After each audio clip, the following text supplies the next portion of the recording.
Good morning, ladies and gentlemen. How are you? How you feel today? Well, let's all stand up for a minute. All right, let's all turn in one direction. Let's go this way. Let's take your hands. Let's see you massage the shoulders of the person who's in front of you.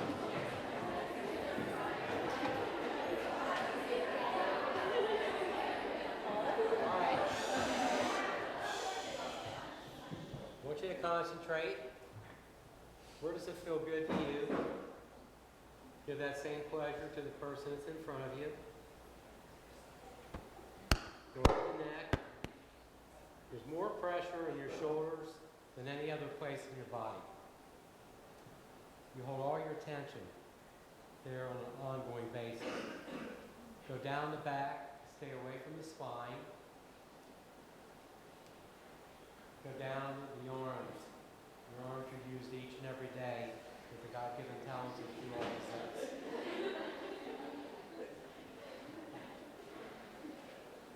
Okay, now turn around 180 degrees and let that individual give you the pleasure.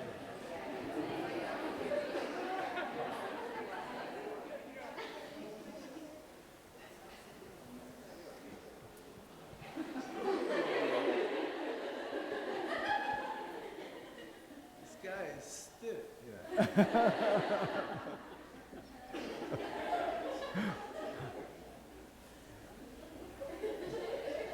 Okay. Don't watch me now. Watch the person in front. Because otherwise you're neglecting the person in front. Okay, when it really feels good, stop. All right, thank you. Good. See, I planned that. I knew I was going to get the good one. Thank you, Horst. Thank you.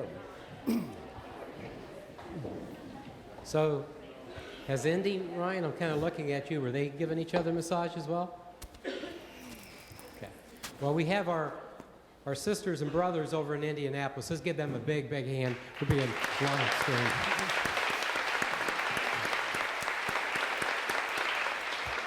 Unfortunately, we cannot all come together in one location, but they're there as well, and they're being able to get a live stream, just so you know there.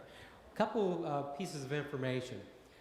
Horst is willing to take some questions. We want you to write them down, though, so we can keep this from a sake of time, so we don't get off babbling.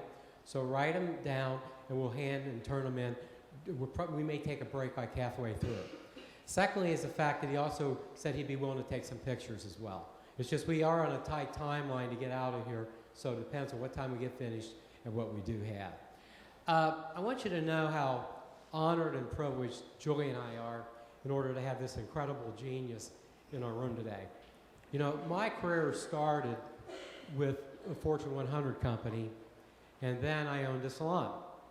And in the salon, I was not happy with what I had at that particular time because it was not tomorrow. It was yesterday. So in seeking a new brand, I went to Chicago, the Midwest Beauty Show, and during this tenure, I found this incredible genius working behind a table, and what he was doing is a class as well. And my background is marketing, ladies and gentlemen, and that's what I found. That's when I found in love with Horst and what he was doing, because he was the first person that I found in the beauty industry that had a strategic direction of a competitive marketing difference. When everybody else was going one way, he went the opposite way. And what he did was he gave options. And he did options through essential oils and through a number of other things, which I'm not going to get into because his story is going to be incredible for you. But I immediately changed, and it was a crawl, walk, and run. And then he offered me a distributorship in Ohio, then Indiana, and Kentucky, and Michigan. So we were distributors for Aveda for 30 years in the whole Midwest, and we had the largest concentration of Aveda concept salons. And I never asked one person in that whole time to be concept. They just evolved to it because of the education, training, and support we gave them.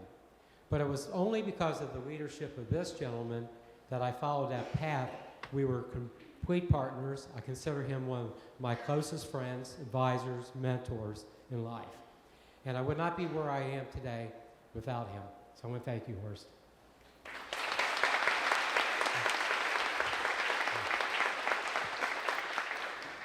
So with that, I just want to tell you that this is a unique experience and one of a lifetime because he is a legend. And what is a legend? A legend is someone who leaves a legacy, in my opinion. And he has a legacy when you hear the story, when you see where he started to where he is today. And he hasn't stopped. He now has a new product line called Intelligent Nutrients because he's gone to another level. And I'm very, very happy to say that he's doing very, very well across the nation, across the globe. He's the most respected. He's speaking when he leaves here in New York and across the globe.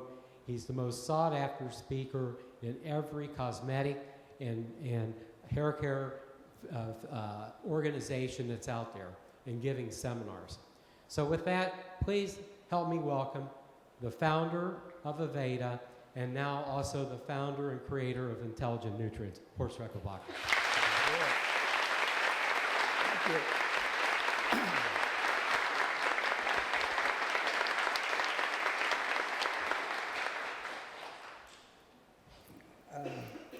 It never takes one to tango. It always takes more than one to do a dance. So he's a good, one of my best dance partners. That's why I'm here. Let me just say a few things. Yeah, it's all in the head, you know?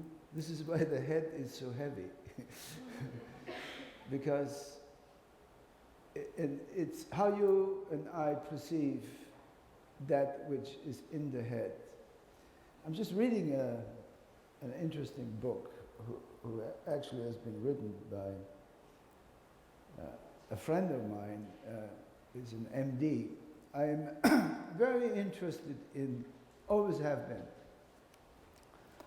in particular in my, Aveda years. Whenever we had Aveda Congress, we always had health and beauty speakers. And the experts obviously are medical doctors who look at us as a whole being from a different perspective now than we ever did before. So medicine is so amazingly advanced right now, and yet one side is still in the dark ages. But it's said that if a child is born this year, that child has the potentiality to live to be 150 years.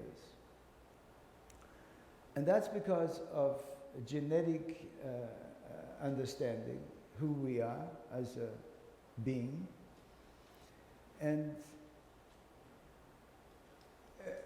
because of information data processing, which is no longer done by humans, done by computers, who program the computers and allow the computer to do the data processing. And that's how it all is evolving right now.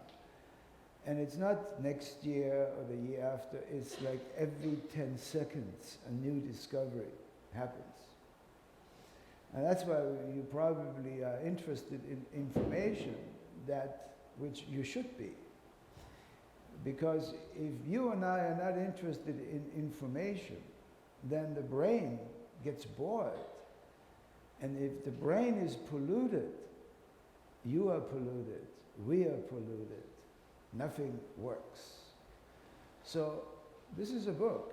It's written by Deepak Chopra, who is one of the medical authority in the United States and around the world, and by also a PhD from Harvard. And it's the latest book on brain science. And in fact, it's called Super Brain. And there are two ways, basically in a nutshell, there are two ways. Either you are a leader of your brain, or you are a follower of your brain. So we either lead the brain by being what?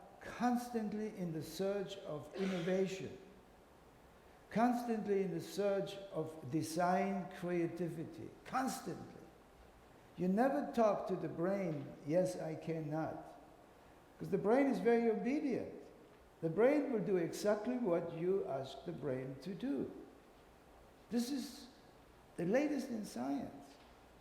Now, I've been fortunate that I have always been, somehow in my life, on the designer brain side, where I sort of intuitively or unconsciously or subliminally ask myself that I want to be not average. I don't want to be this, and I don't want to be that, and I want to be this. And somehow it has always worked for me. So I'm going to take you through a little bit of my history. This year I'm 72 years young. Very important. I should tell the brain that you are young and that you refuse to age. Because what is age? Is information. Okay, if you're outdated with information, then you're an old human being. And nobody wants to be with old human beings who are outdated. Now, look, ask yourself, who do you want to be? With the new, hip, young, this and that and that. And that's the age we are part of, the information age. And if you and I are not participating in that age, we are just left behind. We're left behind because we are frequency. Yeah. Information is frequency. Yeah. And there is a frequency which stimulates function, and there is a frequency which diminishes function. You know, I don't want to use the word good or bad, because that's a human interpretation. Because at this age in my life, I'm learning the most important thing is not to judge me or anybody else. Because everything is always perfect. And looking for that perfection continuously is what I'm interested in. But it wasn't like that, because I was born in 1941, and I was born during the Second World War. And yeah, I'm from Austria, and tough times. I was 4 years old, going on my 5th year when the war was over, and it was nothing except destruction. You know, everything was gone. It's a good thing I didn't see it before, because I don't remember what it was before.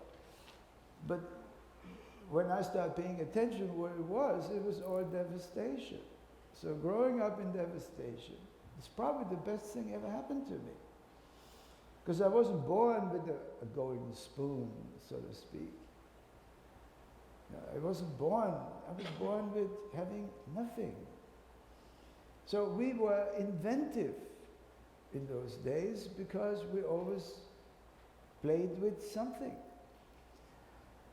So when I was about 6, 7 years old, I noticed, because there was a bomb explosion across the street from us, and the streets was one window, this was the other window. The streets in the European city are very small and narrow in the downtown. And you can look from one window into the other window. So, and that's what we did a lot. We did window watching. So across the street from my window was a hairdressing salon. And right next to it was a delicatessen. And because we were poor, so I was the youngest of three boys. I had 2 older brothers. One was 7 years older and one was 13 years older.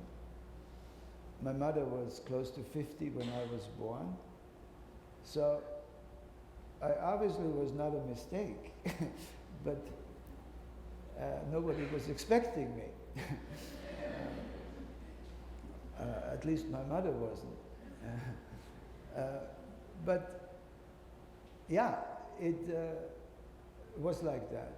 And so I had to earn shillings because my father was a prisoner of war.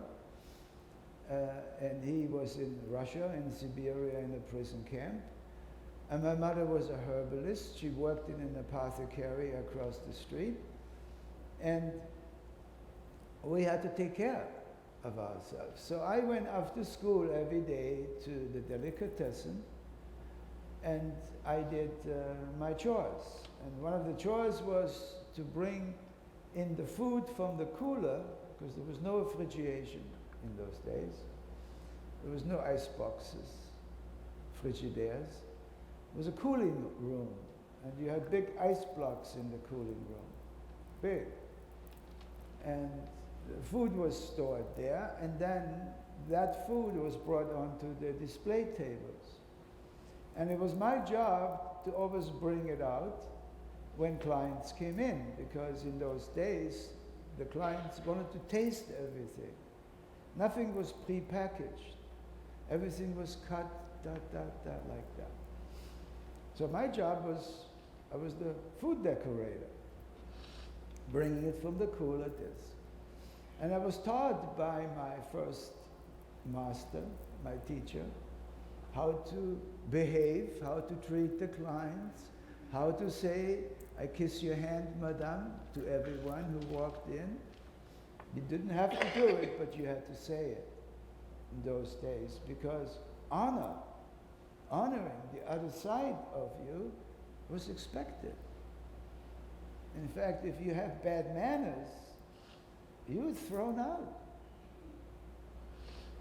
My mother would have kicked me out if I would have bad manners. So it was all about manners. And today, that is the best message and system I have ever adopted, is respect. For whom? For everything. For everything. Because there is no right, no wrong. There is only judgment. Whatever it is what it is. And it's not for you or me to judge. It's for me to say I'm turned on by this or not so. And then I don't have to say anything, I just don't participate.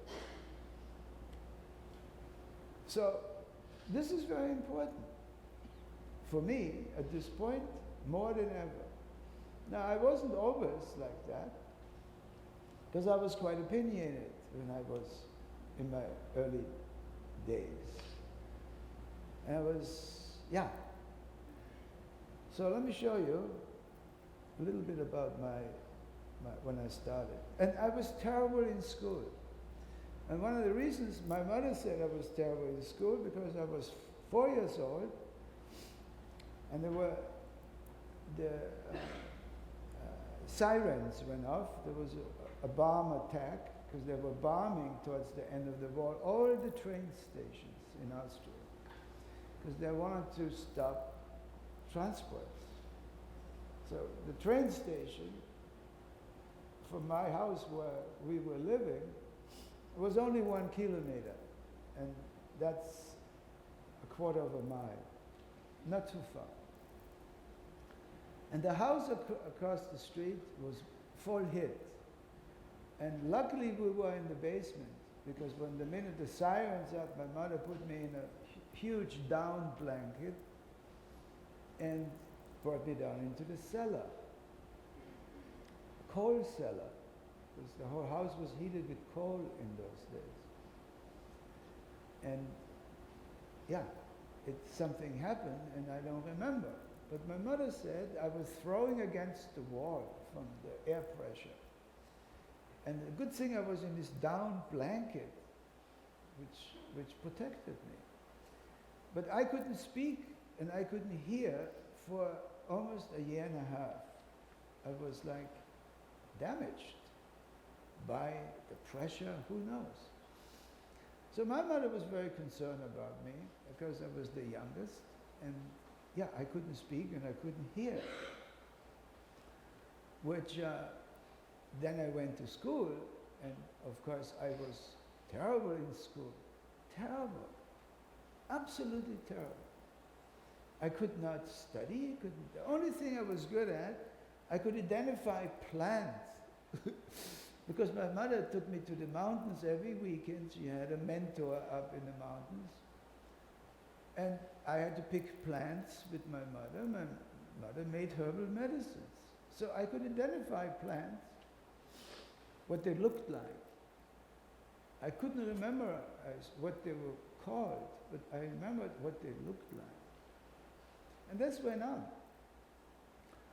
Then, at 12 years old, so I went to the delicatessen, and I ate in the delicatessen my lunch and my thing. That was like my second home.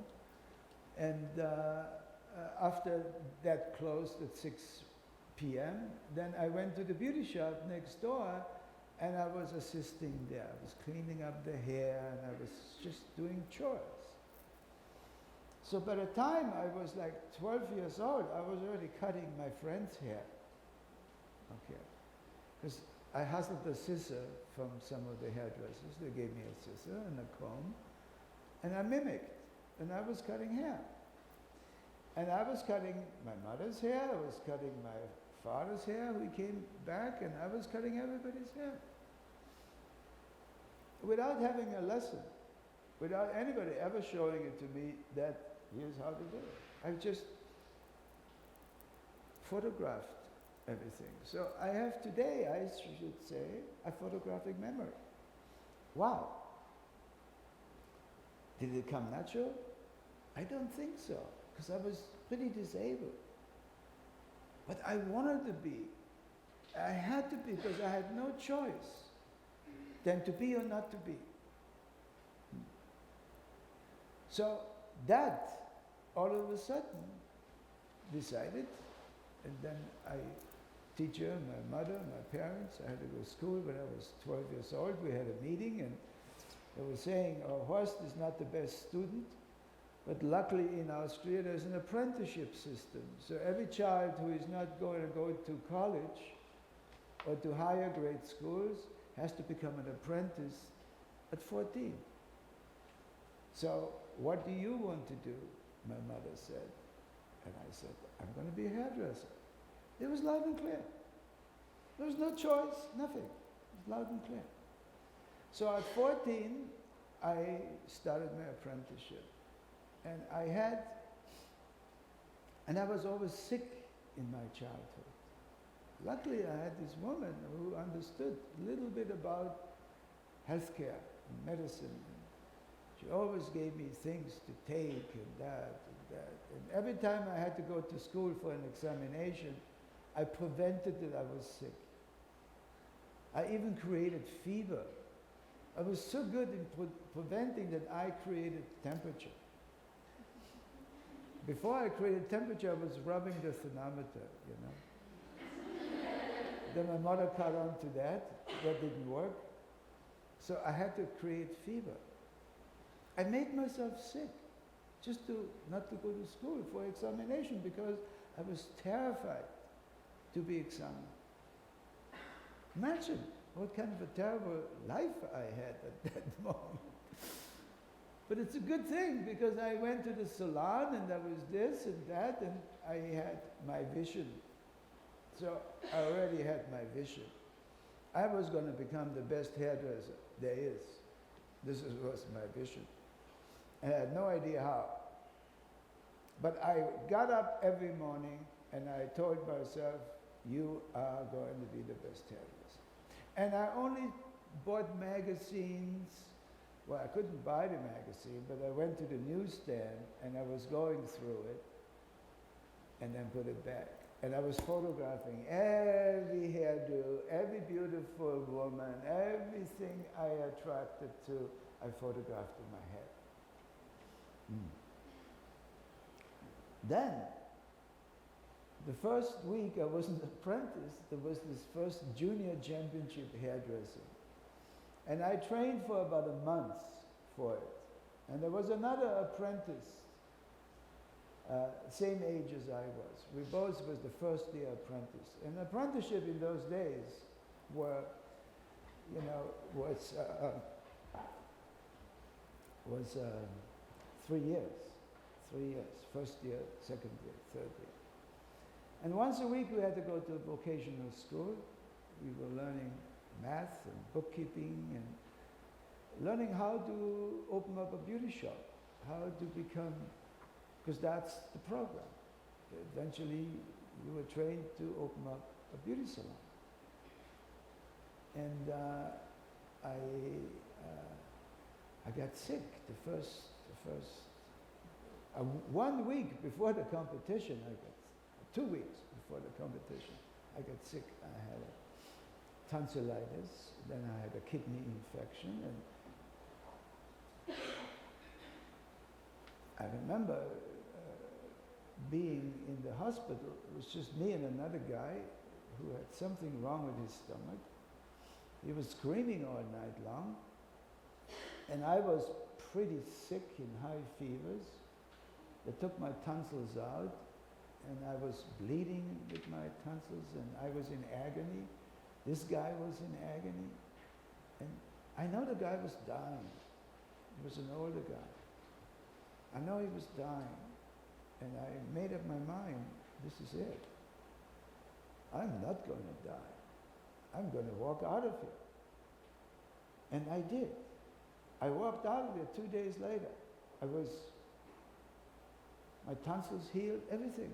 My kidneys symptoms went away, and I walked out of the hospital. And I went back to my boss, and he says, oh, you look very weak. He says, why don't you enter next year? I says, don't do that. I'm entering this year. So, because he was such a kind man, he says, okay, just come in the evening when we do practicing. I had my model, and I had everything. And the first day I did the head, it was so bad. And my teacher, my master, who owned the shop with his wife, was a very intimate shop. She worked the women's section of the salon. He worked the men's section, because you had to do both as an apprentice. You had to work in the men's section first, and then you go into the women's section, and back and forth, wherever the clients were, that's where we went. Yeah, making this long story short, I went into this competition, and I could not really do it. So it was the last day, it was Saturday, competition was on Sunday. And I remember this became my formula to this day, and I'm sharing with you my success formula, which works for me. And that is visualization. I visualized how I was setting the hair with the curl perfectly. I visualized how I was combing it out, and I visualized how it looked when it was finished. Then I played it back the other way. I started backwards, and I went forward, and then I went backwards and forward again. This is it. I went there on Sunday, and I was in a trance. I was in a trance. They had to pull me away from the model because we had 30 minutes to do this comb out. Okay, you could set it before, dry it before, but 30 minutes to do the comb out. And that's the picture. That was my first year junior champion. It changed my life. All of a sudden I became from dyslexic person, which I didn't know I was. Now after many years, I am diagnosed, I am dyslexic. What does that mean? There isn't one medical doctor could explain to me what dyslexia is. Yeah, you learn different. You are different. But for me, dyslexia is an advantage. Why? Because I think different. I don't think like most people do. Because the last thing I want to be is like 80% of the people on this planet who do 20% of the work, and 20% of people do 80% of the work. Do you want to be a 20%er or 80%er? You want to be mediocre, or do you want to be successful in life? And you know, you got to make up your mind sooner or later what you want to be, because you are going to be what you want to be. That I know for sure. So, all of a sudden, what happened to me? I became obsessed with hairdressing, because I had to win again. Because once you're a winner, it's very tough to be a loser. It's a terrible feeling. Once you recognize yourself, yes, I can, and then you are in a situation which is where you prove yourself that you are not. And that's only because, from my point, because you stop practicing. You stop being an apprentice. You stop practicing and practicing and practicing. And practicing and practicing and practicing. And that's all there is. Because it's learning, learning, and learning. And then you feel confident. Then you start loving yourself. Then you fall in love with yourself. How many people are in love with yourself? Raise your hand quickly. Look at how you. 2, 3 people raised their hand. And I'm telling you, get your ass in gear. You're not raising your hands. What happened to your confidence? You're denying yourself. You're living in self-denial. Stop doing that. Stop doing this to yourself. Buy this book. Read this book. You finish reading it, start reading it again.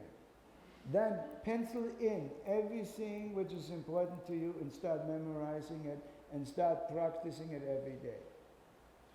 Within 1 month, you just changed your attitude. You'd be one of the first one who'd be raising the hand. Yes, I can. And more so, yes, I will. Yes, I will. You got to talk to yourself. This is why it's the secret of most people's success. It's not because they are brilliant. No, they're driven. They're driven. They believe in themselves. And there is always the rest of the world, in particular the 80% of the people. They will always tell you, hey, let's go. Let's have a good time. Let's party. Learning something new, that's a waste of time. That doesn't work for me. This is how people, 80% of people, let's go and watch a football game. Let's cheer the winner and poo the losers. Now your own team loses, now you're pooing your own team.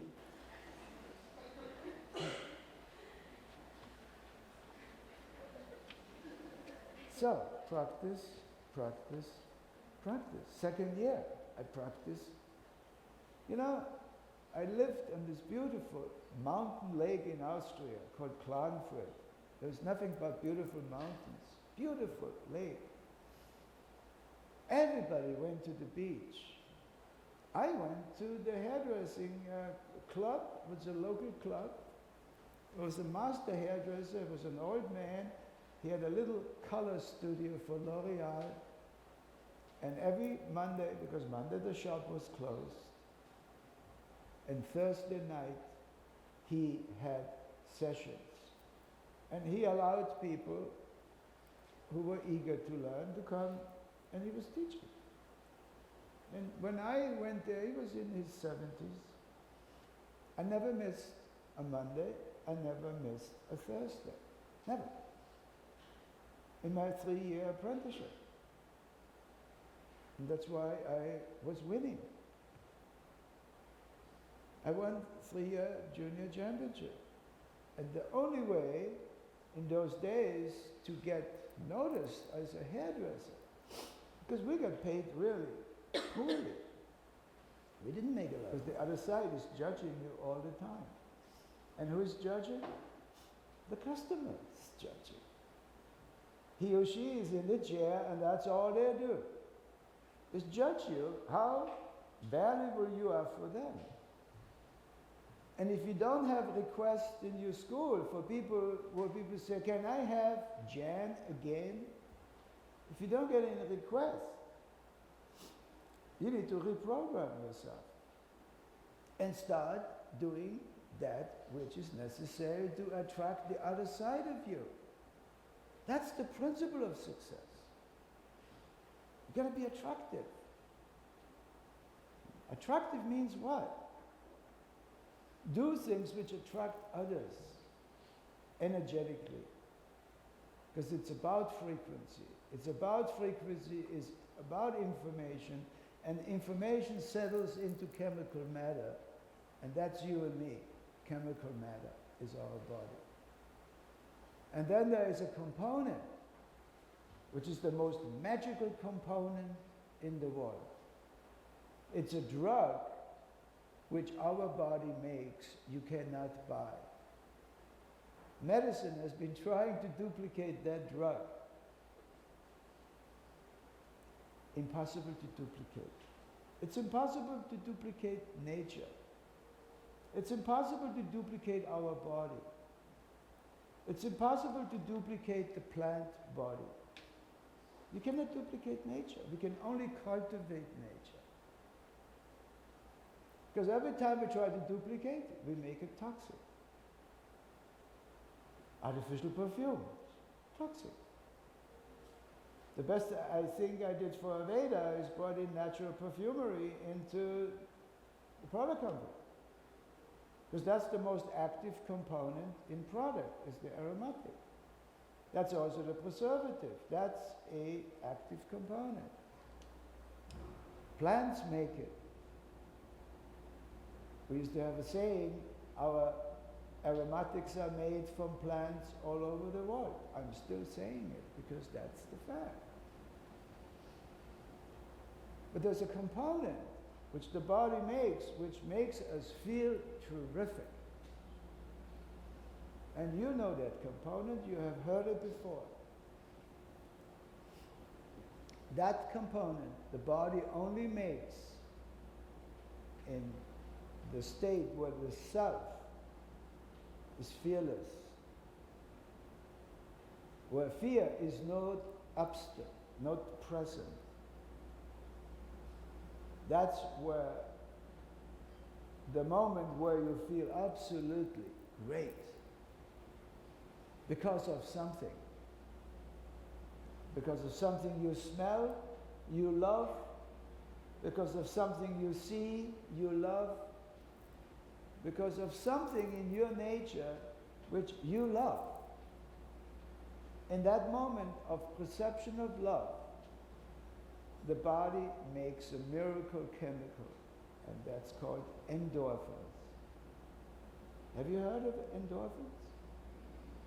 Endorphins light up every cell in the body. There is energy in the cell. That part of energy in the cell in medical science is called mitochondria. Mitochondria is the energy in the cell. If you are in a negative mode, that cell is not being activated. That cell is being neglected. If you are in a mode of sadness, of depression, or if you should say, if we are, because I need to always include myself in the we. So that's why I need to work it every day. your morning affirmation, your morning prayer, your morning self-centering, your morning this, your morning that, your tuning at noon, your Thanksgiving in the evening, your replay of the day, and before you go to sleep, you see the next morning just the way you wanted to be. Do you do that? No. I know you don't do that. Otherwise, the room would be bright light, because you'd be radiating that, and you're not doing it. I see that. There's some of you, particularly those who raise their hand that quick, because you have faith within yourself, you believe in yourself, and you're radiating that self. And if you would accept tips, you probably would make more tips than anybody in this room. So, start programming yourself. Your computer. Boom, boom, boom. Put in data every morning. And make sure the data is the way you want it. You want to marry a blonde guy? Start putting in the program. Whatever you want, it's the right thing. You can never do anything wrong. Now, some people will tell you that's right and wrong, but don't ever listen to them. I call it following my heart.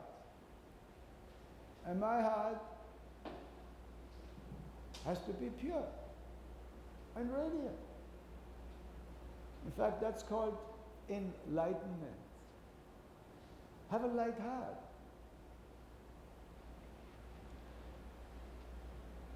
Even if you watch negative news, don't listen to it. Change the world. See the world the way you want it to see, not the way the world is.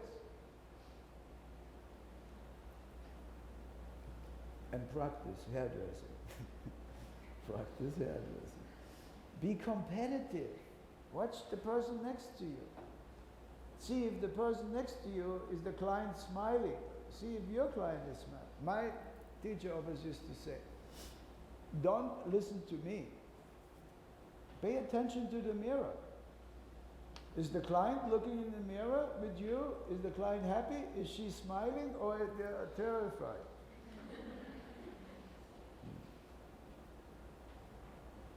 So, 1962, the Grand Prix of France changed my life again. That's when then I became like international Grand Prix winner. That's how manufacturers hired the guys to go on the platform. The winners. Changed my life. That's how I came to America. I came to America and Germany.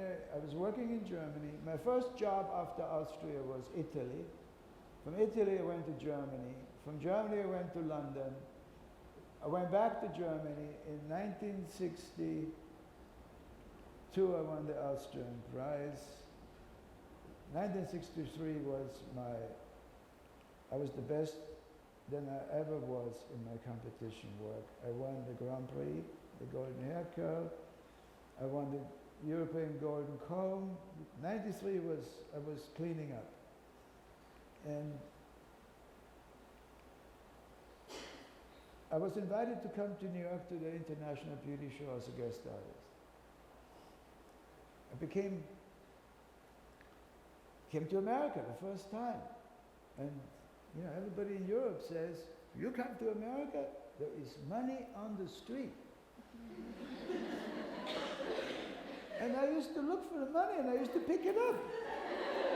Because there was money on the street. Because people were dropping changes, they weren't picking it up. And to me, money was like sacred. Because why is money sacred? Because everything is sacred. You are sacred. I am sacred. So if you and I exchange our energy, if you do something for me, because I hire you, I come to the beauty school, now I am hiring you. So now you're spending an hour on me, and I'm giving something to you. It's called money.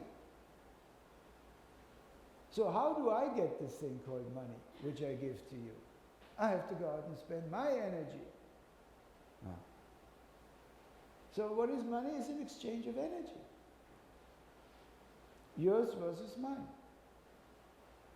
And if you blow me away with your energy, then I'm addicted to you. Then I have to come back for more. This is how it works. So let's look at money as being a sacred thing, because it's a divine. Because you are divine, I'm divine, everything is divine. That's all there is. The rest is called depression. People who are mentally not capable of perceiving the divinity because they simply just don't believe in themselves yet. And that's only a temporary. Because the time will come where we all will waken up. And this is a moment of time where science now is helping us to explain metaphysics. It is about metaphysics. It's about quantum physics. It's about universal consciousness. Now, the time will come, and this is what Einstein said. There's a time where God is going to be scientifically explained. The time is now. There are quantum physics who figure out what God is. It's part of metaphysics. It's part of you and I. It's part of every particle there is. From microcosm to nanocosm. Everything has mitochondria. What is mitochondria? The center of our cells. Energy. God. God is within us, is in every cell. Think about that. We are sacred. We are divine. We are special. Get used to that. I keep telling that to myself. Look at this snob here. I thought it was God's gift. I still dress like that. I'm wearing scarves again, too.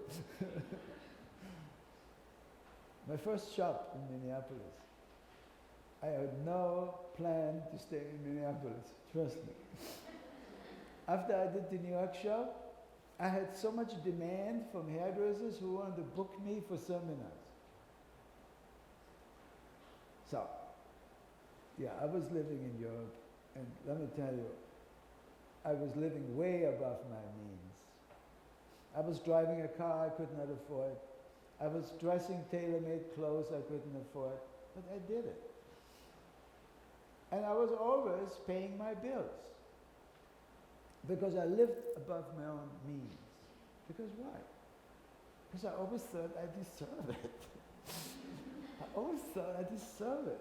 Yeah, paying bills, I pay the bills. Money will show up. I just do a few extra seminars. So I've been working 7 days a week since I can remember. I'm a workaholic. True. Yeah. But I love every minute of it. I just love it. I just love learning, being active, designing stuff I have never done before, reliving, reinventing myself. Yeah. And I've been sick all my life. And I'm healing all my diseases. It's part of the game. You get sick, you learn why you get sick, don't repeat it. Start all over again. And our cells are eavesdroppings. What's going on in the mind? It's in the mind, ladies and gentlemen. I've been having cancer since 1954.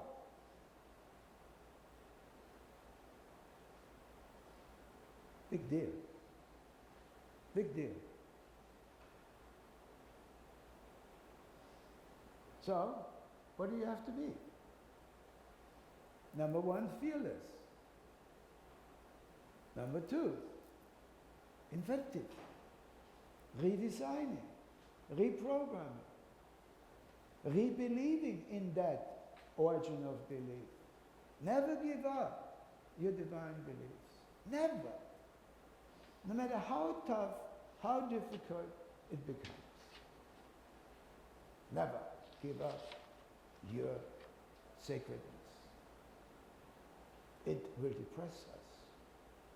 It will bring us to a place where none of us ever want to be. A state of discomfort. So then we opened shops. Now we got bigger. Now 1 shop, 2 shops, 3 shops, 4 shops. You know? And we kept on practicing. Then I stopped photographing it in my mind, which I never did, because I still do.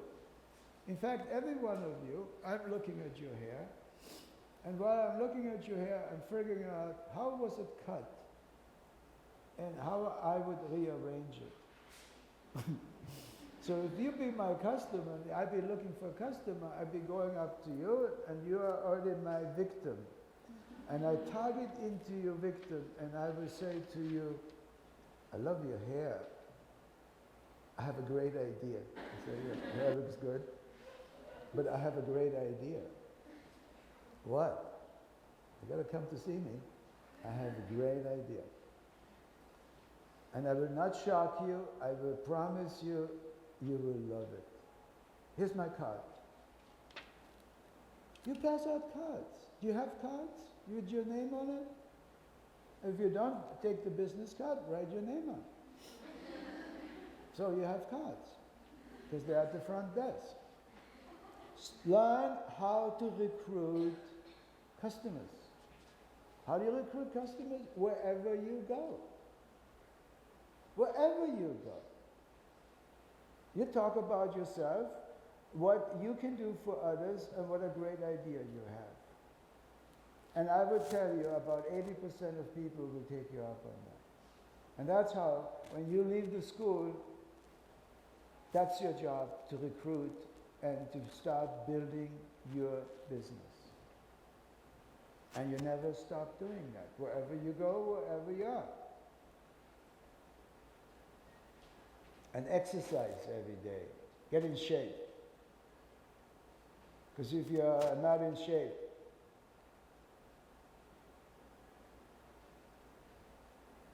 you don't have the energy to do that which it takes to do all that.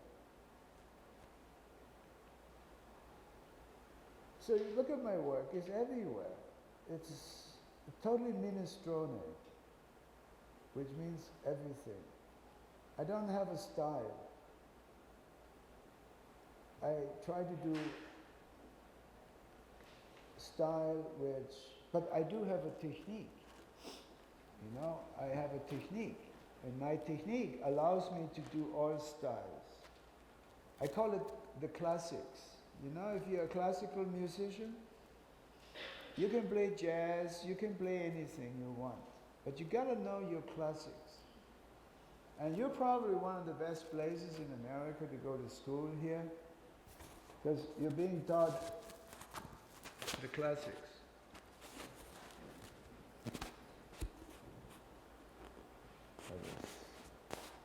New stuff around the ear.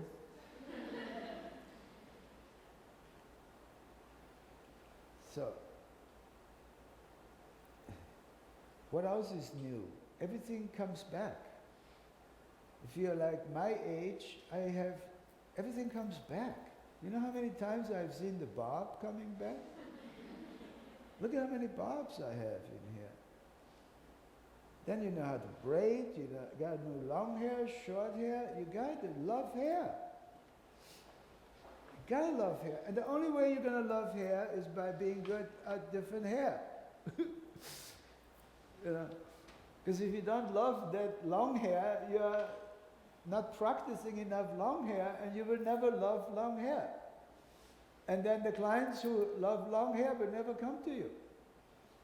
Because then you will say, oh, go over to Nancy, she loves long hair. She's real good at it. Why is she good at it?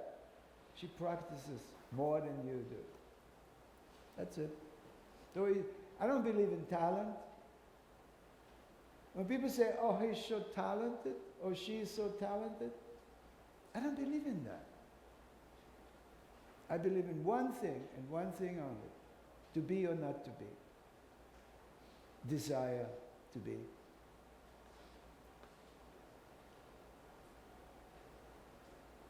So, obviously I like waves. I keep doing waves because most people don't know how to do waves. I know how to do waves with the curling iron, with the Marcel iron, with the flat iron. I know how to do waves. I know how to do waves with my fingers. They're called finger waves, right? You learn that in beauty school, finger waves. I love finger waving.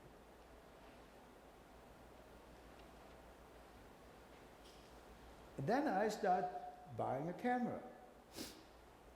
And then I bought a camera. And then I start photographing. This is all my own photography.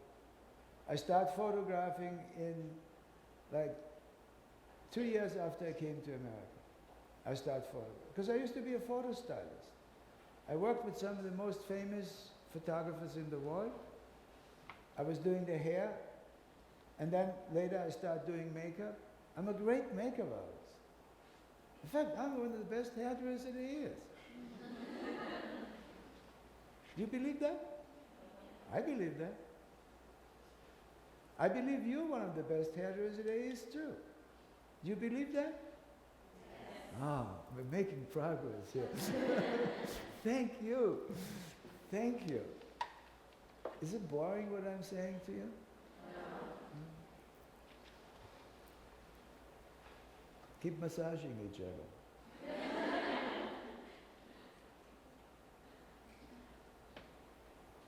Waves again. I always sneak in the waves. This stuff is 60s, 70s. More waves. Finger waves this time. This is the woman I'm now marrying. We've been together for 27 years. Kiran Storley. Took me 27 years to marry her. I'm a chicken when it comes to women.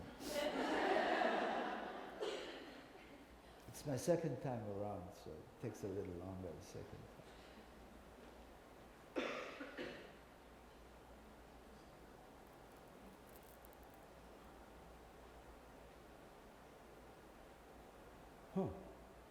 I don't see color in here.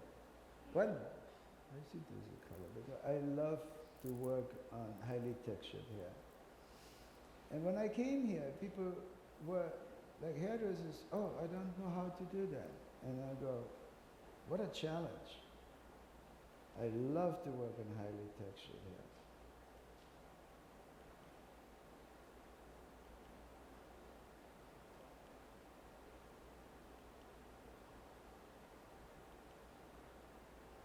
I also cut the best shag too. The only thing I don't like is hair coloring. Because all the salons I worked in, I made sure we had hair color department. That's for sure.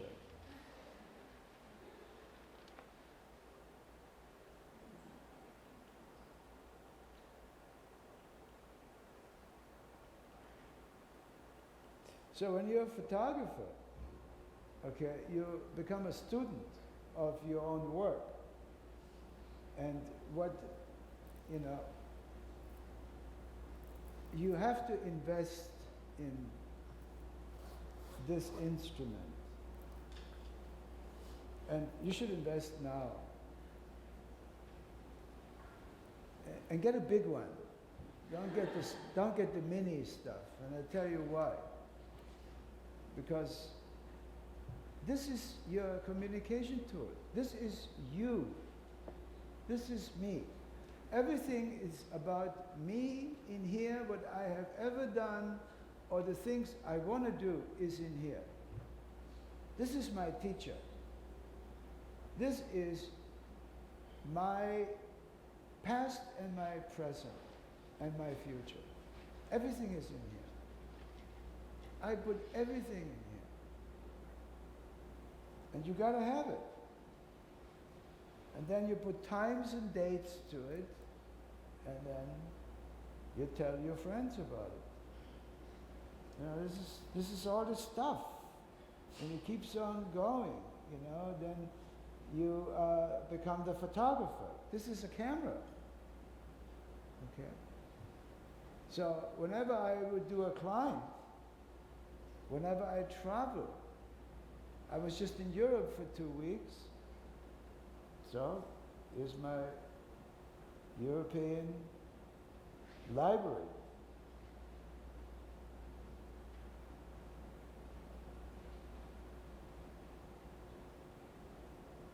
So now I know everything what I have to do for this month because it's already on my tablet. Everything. Everything I need to do is on my tablet. You know, I have a new display I'm doing, boom, I have a new display, and now I need to decide. Because I'm doing stores. I'm reinventing. Fred and I did the first Aveda shops. Now I have the second iron shop I'm doing. What else I'm going to do? Watch myself die? My teacher said that to me one time. I had started Aveda, and Aveda was doing $3 million. $3 million. The Gillette company called me up and he says, "We want to buy your company. We want to buy your company." And I says, "How much?" He says, "We will offer you 10 million. My company was doing 3 million. So I called up my teacher. I was so excited. I had this teacher in the Himalayas. He was a medical doctor. He was a yogi. I studied yoga and meditation. I went to India in the early days, in the 70s. So I called him up. I was like really proud. $10 million. I said, "Swamiji," I called him Swamiji. I said, "Gillette wants to buy me for $10 million. What do you think?" You know? I was like really proud. And he says to me, "Huh, very good, Sonny. Then what are you going to do? Watch yourself die?" I never forget that. I said, "Yeah." So I waited 30 years later, and I sold it to Estee Lauder for 300 million. Not bad for a hairdresser. Huh? But I'm trying to make a point here. This is not about luck. Can somebody write down here luck? Who is a good writer?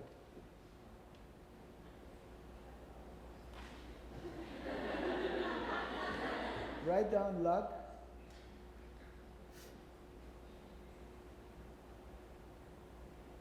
Okay. How many people think they are lucky? How many people think they are not lucky? Okay. Here, we're not done yet. Write down L stands for labor. Write down labor underneath. Labor. U under.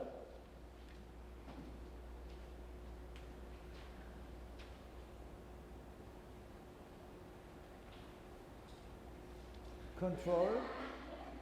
Control. Labor under control.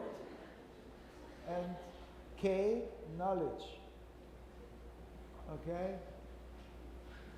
So that's for those people who don't think they are lucky, and for those people who think they are lucky. It's you control your labor with your knowledge. It's called luck. And we're all lucky because we're all capable of controlling our own labor with our own knowledge. We just have to accumulate constant new knowledge. So it's a continuum. You're very good, thank you. We give him a diploma later. Yeah.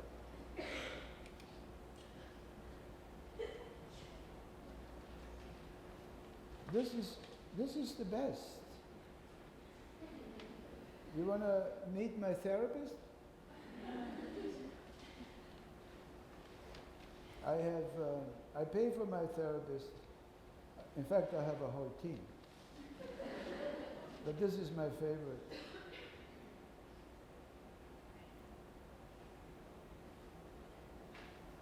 What happened? It's my therapist.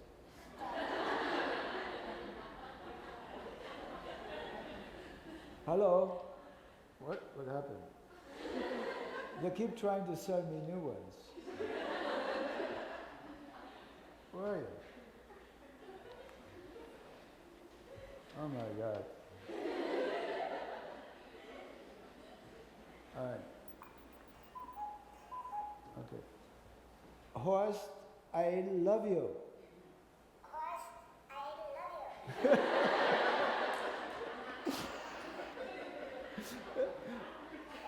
Free.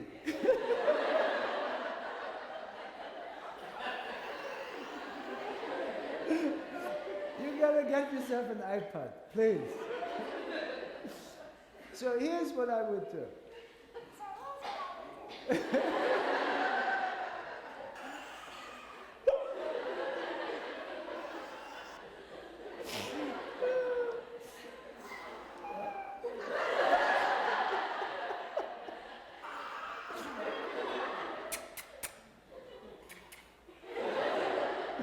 Okay, see you later. Here's what I would do.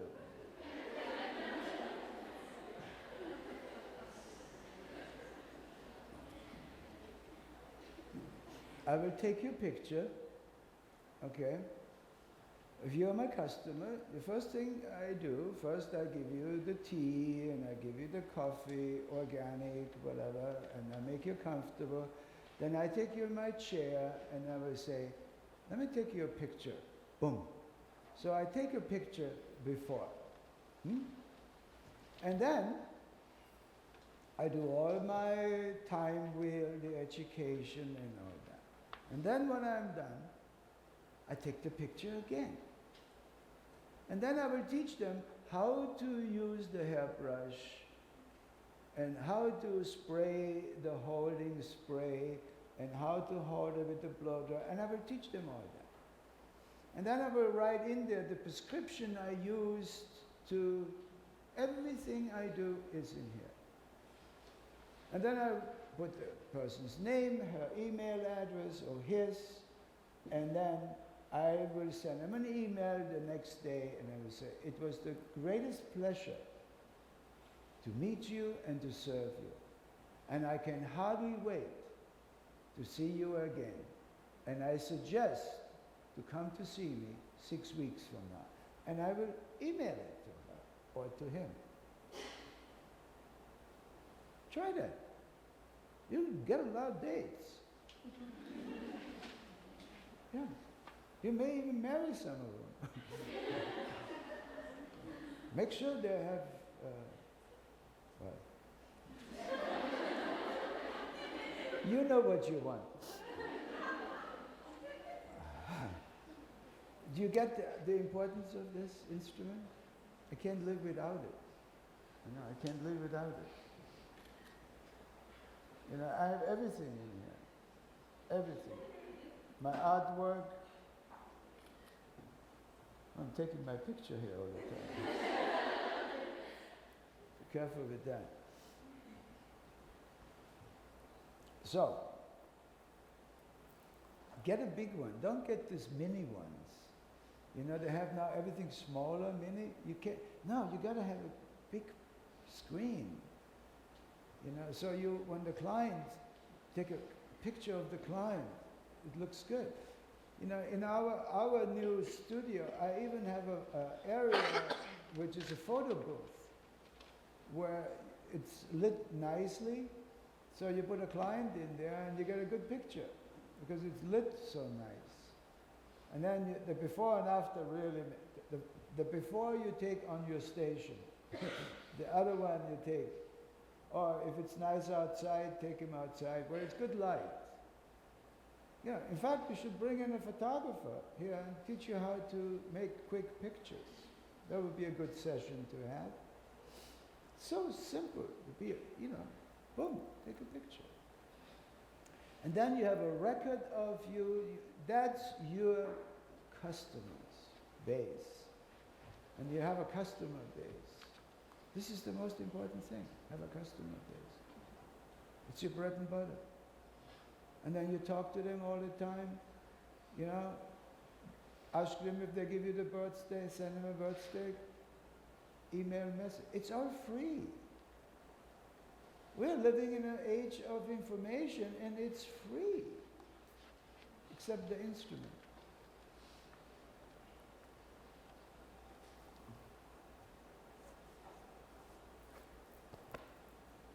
And then you get a cool cover. So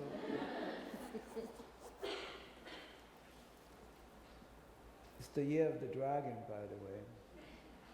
So I'm a dragon this year. So watch out.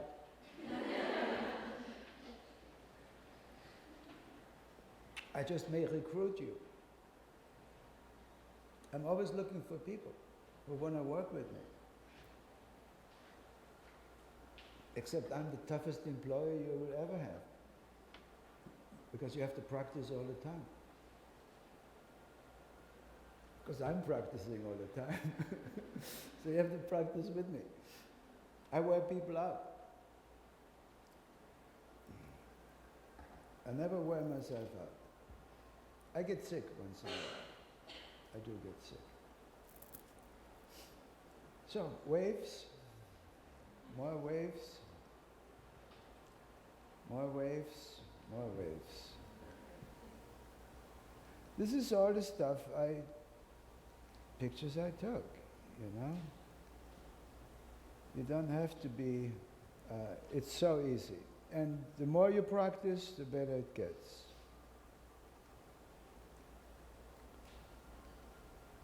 Yeah, I didn't want to come here to, I was thinking, what should I do here?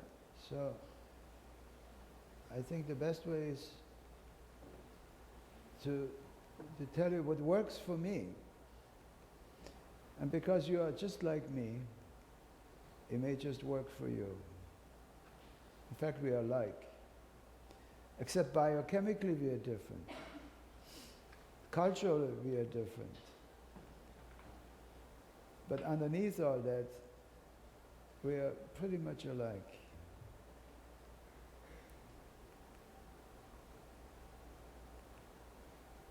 This is my first beauty school. 1970, I opened my first beauty school. It was in Minneapolis, it was an old mansion, and next to it was a dental school, which went broke. And I took it over. And in the new part, there was the basic school, in the old part was the advanced students. So after, I think, I had the people, I was already checking for requests. I wanted to know how many students have requests. So the people who had the highest request, I put them into the fancy part. In those days, I didn't call them Aveda, it was called the Horst Education Center. And that, I had very little money. Those are all the stations where dentists used to work. And now I just put chairs there and mirrors up, and that was my first beauty school. And in the old mansion, there was like a luxury place, because it was old, and we made it kind of modern. Then I started Aveda in 78 because I was sick. I get sick. Every time I get sick, I get very reinventive. And I was really sick. I was really sick. I was in my 30s, and I couldn't get up. I was toxic. I was toxic. And my mother just happened to visit. And she says, I was waiting for you to get real sick again, she says. And no wonder what. She says, can you smell what your shop smells like? And I said, no. Because if you're a cigarette smoker, you don't know what cigarette smoke smells like because you keep on smoking it. And if you're a hairdresser and you spray a lot of products in the air and you have bad ventilation, you no longer smell the products. Have you ever, when you put perfume on, do you smell your own perfume? No. Other people do, but you don't smell your own perfume. You get used to it. That's what we do. And my mother thought I was toxic, and I was. I designed also the first pedal brush. This is the most copied hairbrush in the world. I'd be much richer if I would still get percentage of that, but I don't. But I'm happy. I'm happy. I'm rich enough. How much rich can you be?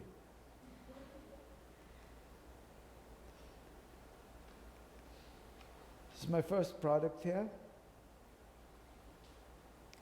I had a downward triangle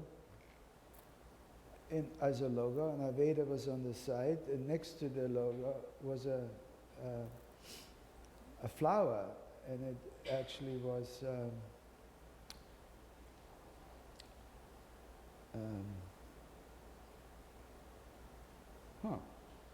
interesting.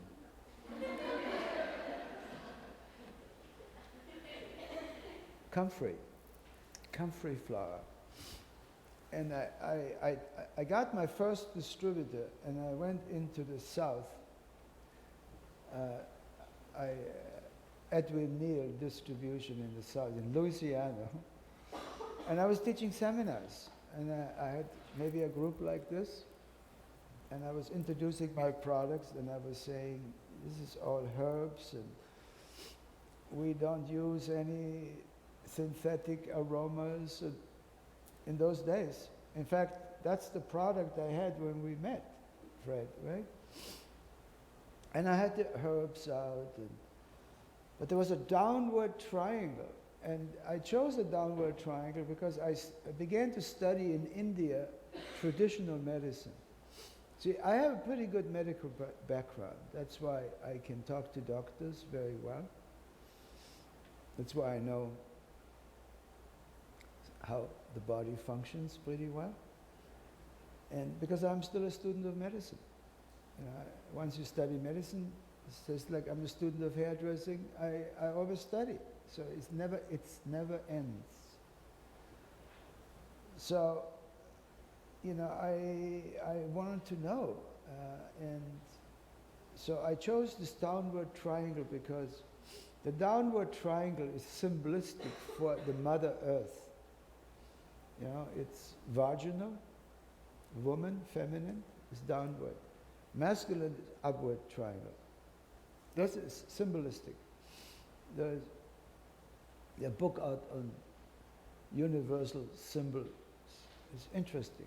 If you look at I look at weird stuff because I look at geometric designs all the time. I look for graphic designs, and nothing is ever new, I found. Everything is reinvented.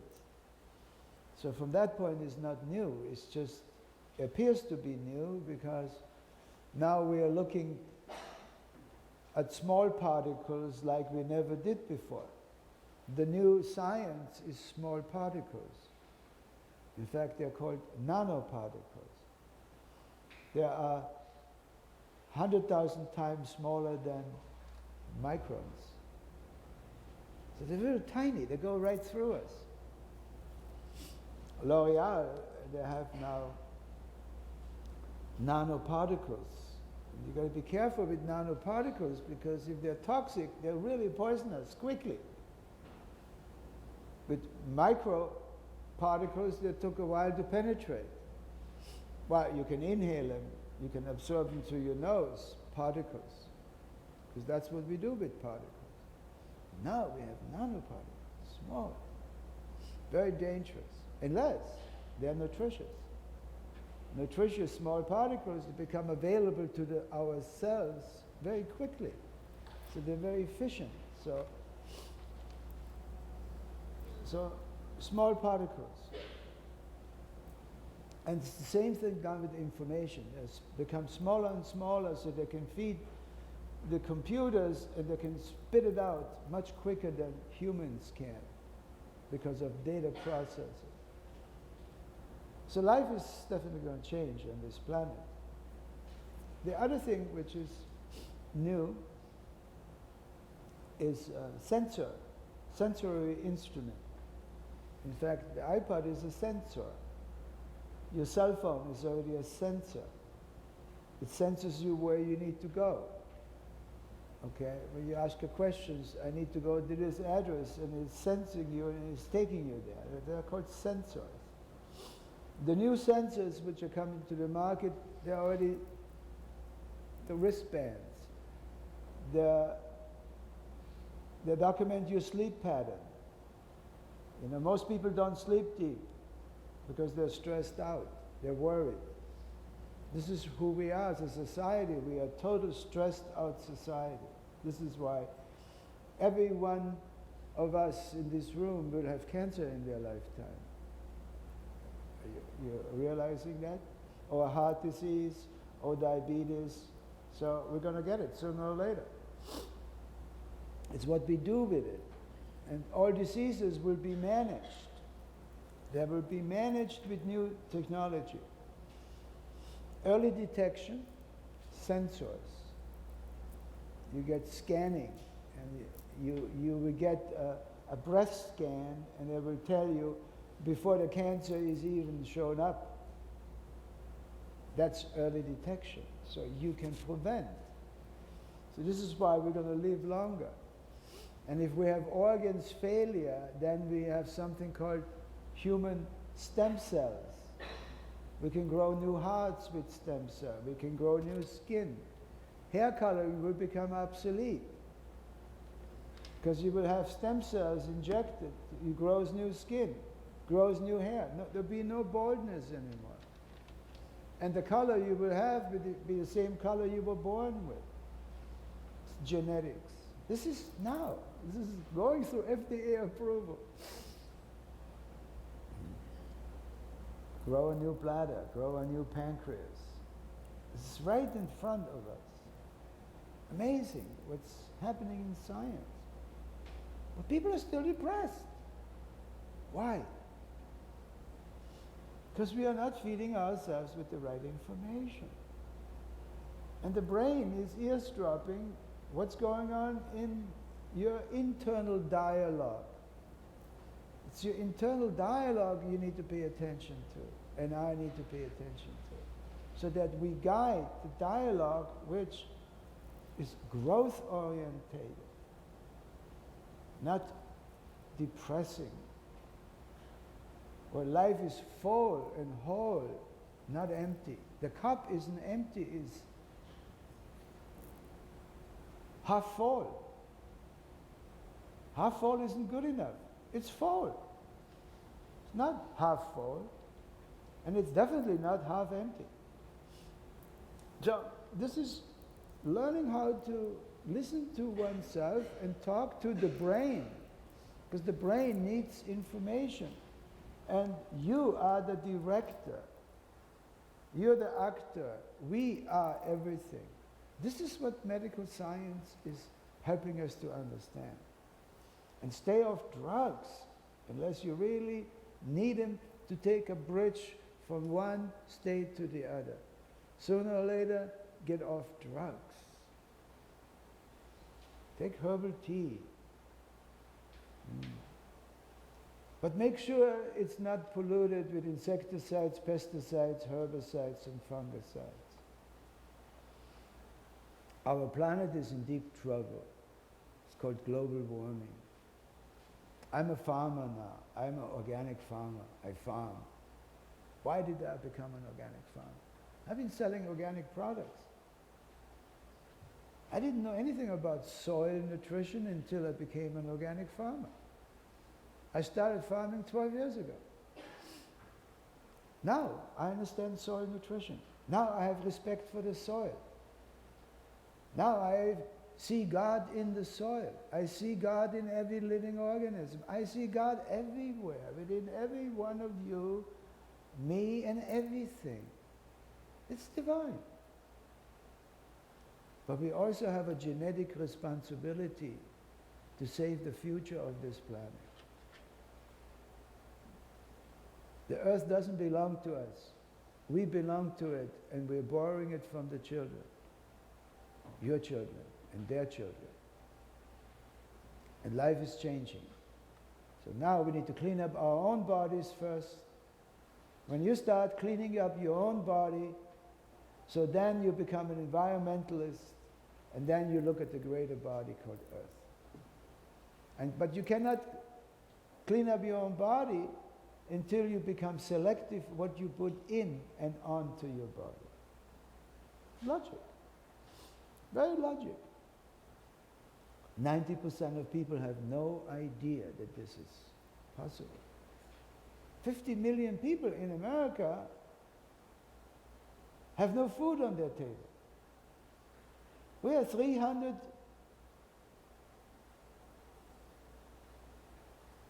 million people in this country. A quarter of that has no food. There's something wrong. We can fix that. This is the agenda which keeps me young and focusing. Because it's not about how rich I get, how rich I am in here, and what I can do for the future generation, and the future is now. Because the future is not tomorrow, the future is right now.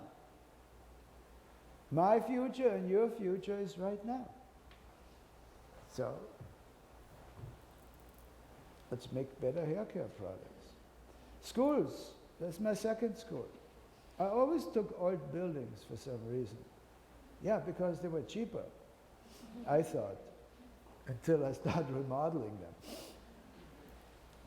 But this is the Aveda Institute now in Minneapolis. We went from 150 students to 350 students. And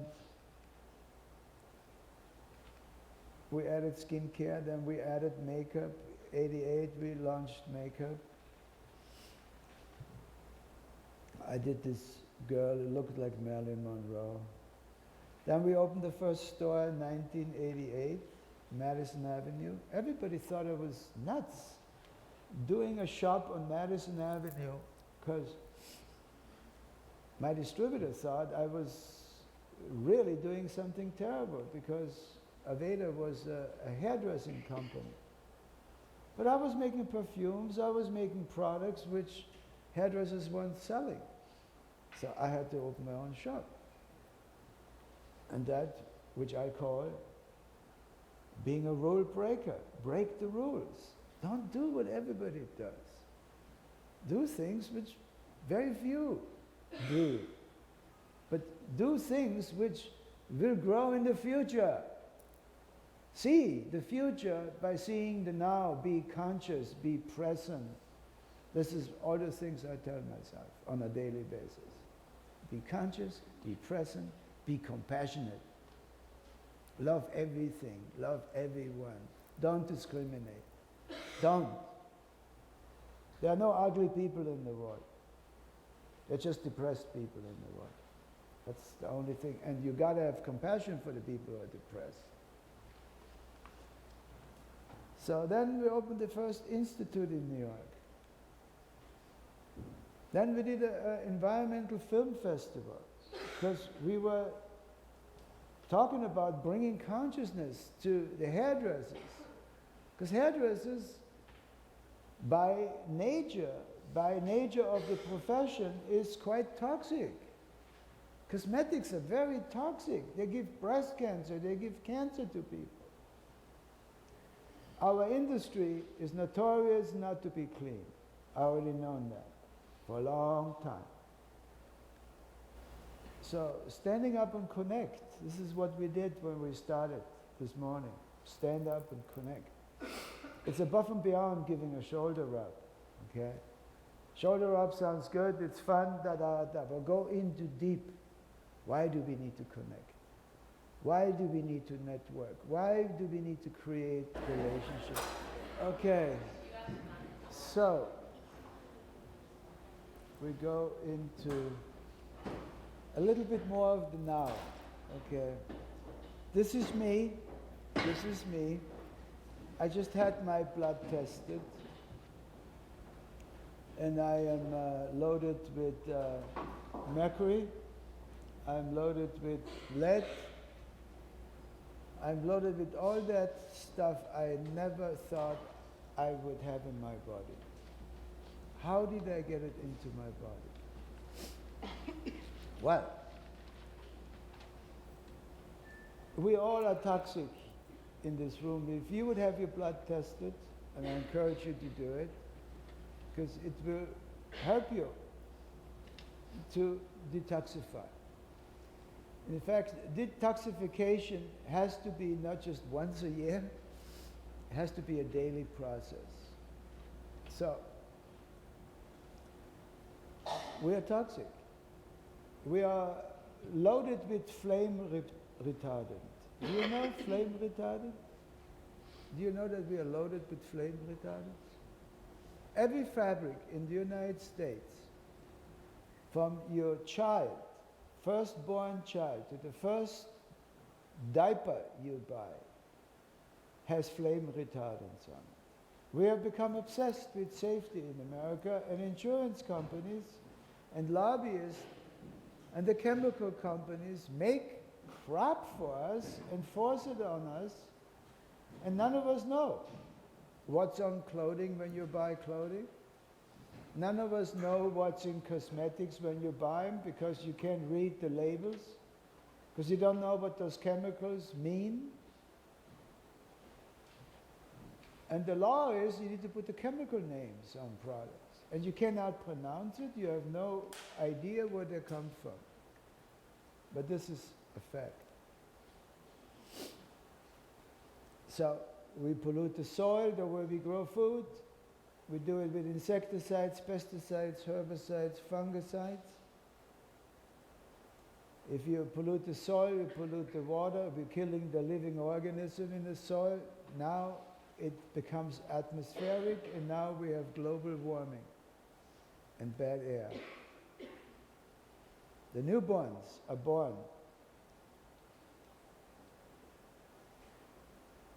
Blood samples were taken from newborns. 3 days later, they already have seen neurological and physiological examinations.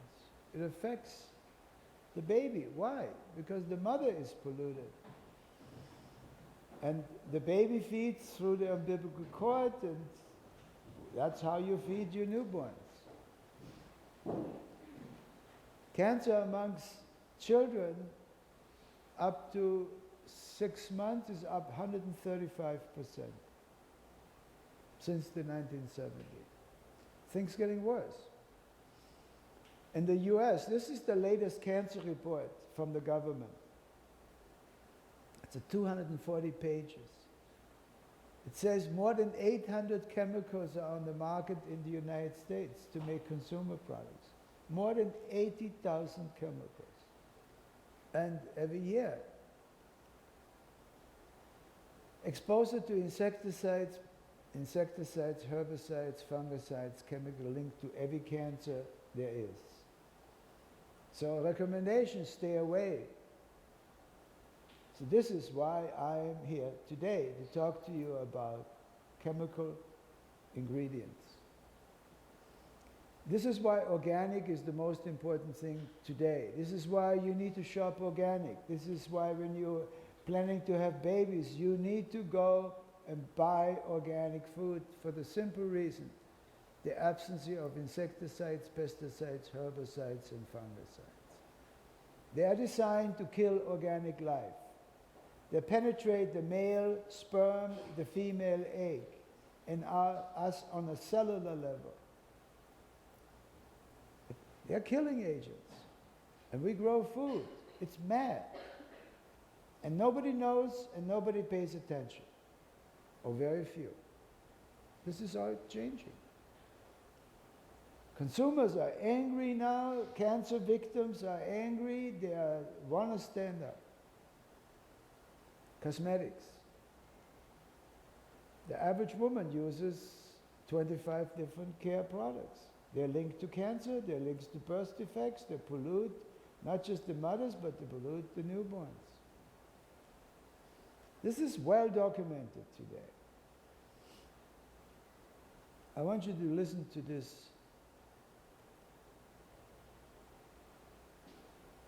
important message. Hope. What happened? Oh, it's not showing up. I'm not supposed to show it. It talks about the pollution in cosmetics. So I'm obviously not to talk about it here because it's not showing up. And that's a good thing, because the industry is the fastest growing segments in the food industry. It's going to be forecast to be over 100 billion. And it's the global market.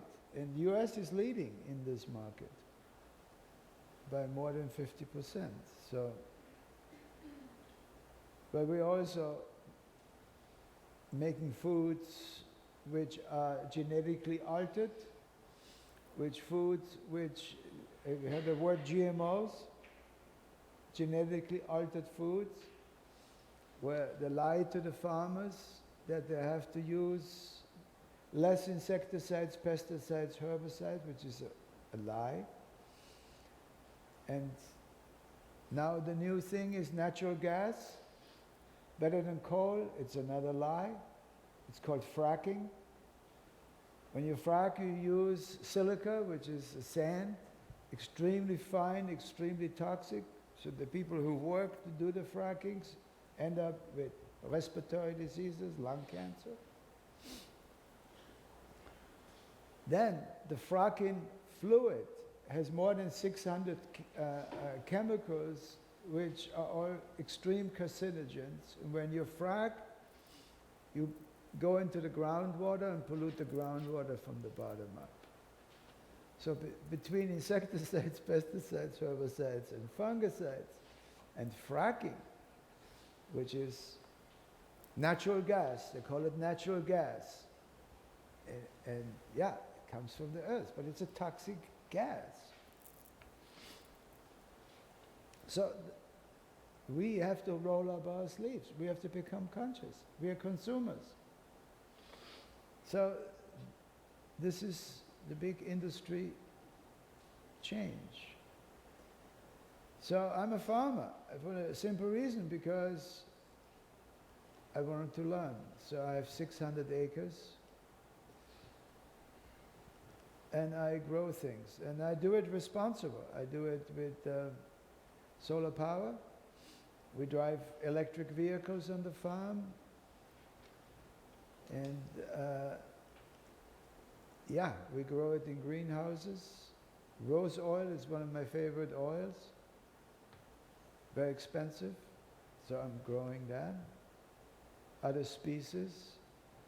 Then we distill and we make essential oils. Essential oils are natural aromatics from plants. So when you farm, you need animals, so you get good compost. So it's complicated, but it's fun. Now I have 11 dogs who act as trainers for the animals. There's security. They protect the animals from wild animals. Because our farm is in Wisconsin, we have bears, we have wolves, we have coyotes. That's why we have big dogs and small dogs. And they're good protection. We also have a retreat. It, in the early days, used to be a former Aveda spa.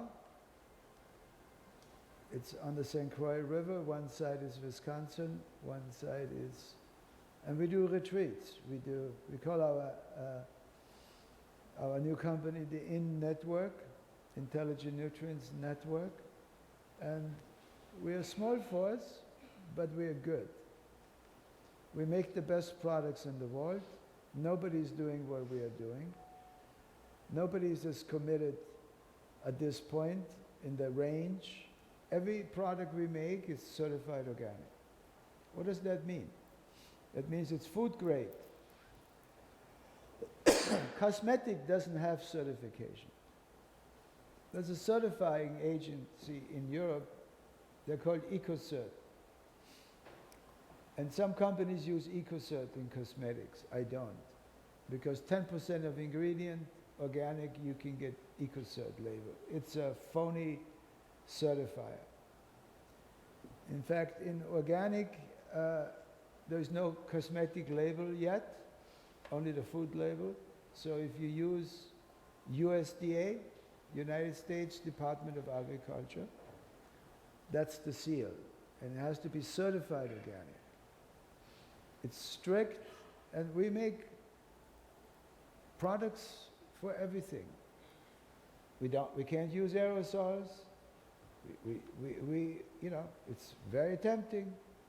We can sell tons more aerosols. I won't do it. I'm also reinventing hair color, so hair color will be non-toxic, and it's possible with whole new technology. We don't use chemicals to penetrate hair anymore. It's already outdated. And the future is now. It's what's so exciting about. So, you know, we make all kinds of products. We make sex products. It's a good idea, because we all do a lot of sex, right?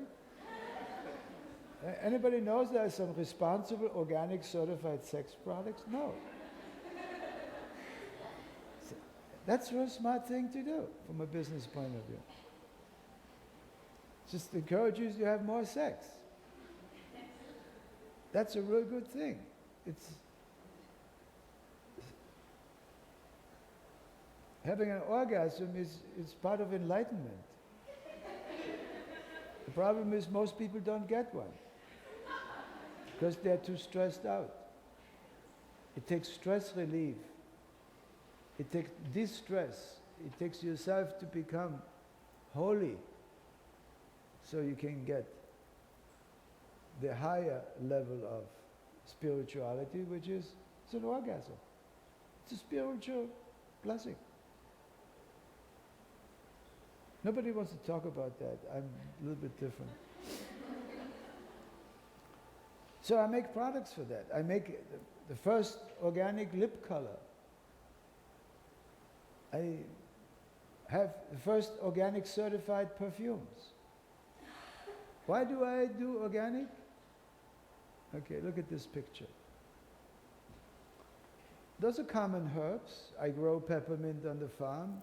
I grow marjoram on the farm. I grow oregano. I grow lavender. And I grow wormwood. Those are species I grow on the farm. Now, you see those little pockets there? They look like little balloons. Well, those happens to be aromatic cells who carry the molecules of the aromatics. The molecules. They're plant-manufactured molecules. This is why plants are the best perfumers. Each one of those molecules contain a cocktail of chemical components which the plants manufacture. So if the plant is grown very healthy on healthy soil, it has beautiful aromatics. But if it's grown with insecticides, pesticides, herbicides, and fungicides, it depletes the soil, and the food no longer has the nutrients. But worst of it all, when the insecticides, pesticides, herbicides, and fungicides are sprayed on the plant, they penetrate those pockets. Just like they penetrate the female egg and the male sperm. This is why reproduction in America, listen to this one, male sperm count in the US is down by 47%. And we don't know it. It's not an issue. But reproduction is expensive now, and it's complicated. Okay. America is declining in reproduction. We're not reproducing the way we used to. It's not so easy to fertilize the egg anymore. It's becoming more and more complicated. Why? Chemical interferences. This is why. And it's everywhere. It's not just one thing anymore. It's a collective. So, if you have an essential oil, which is, the word natural is the most offensive word to me as an environmentalist. Because what is natural? Petrochemicals are natural. Anything that comes from the earth is natural. The word shouldn't be natural, the word should be toxic. What is toxic, what is not toxic? So if it's toxic, you should have a warning label.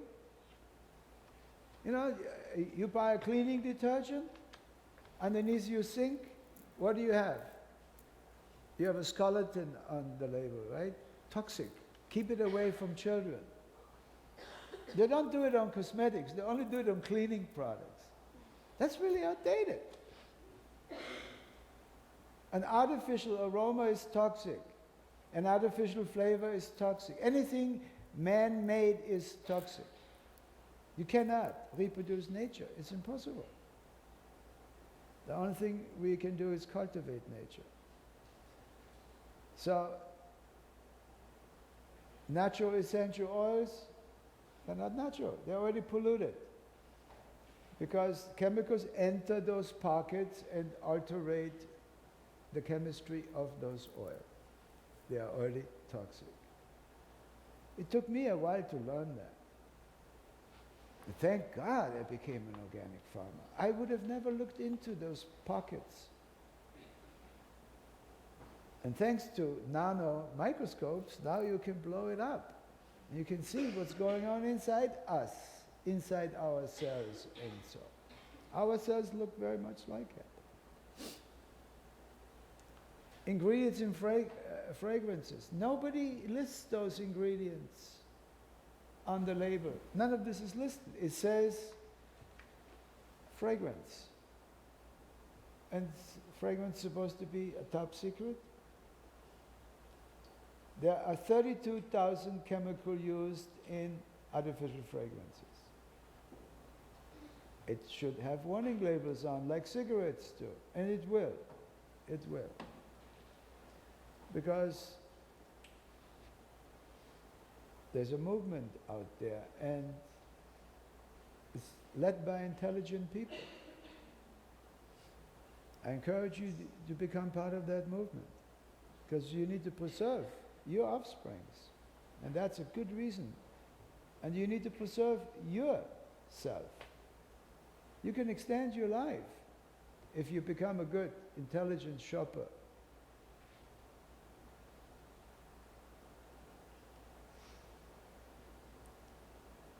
The ancient method of hygiene is plant extracts. In those days, they didn't have insecticides, pesticides, herbicides. That's a 21st century invention. It's only about 120 years old. It's new chemistry.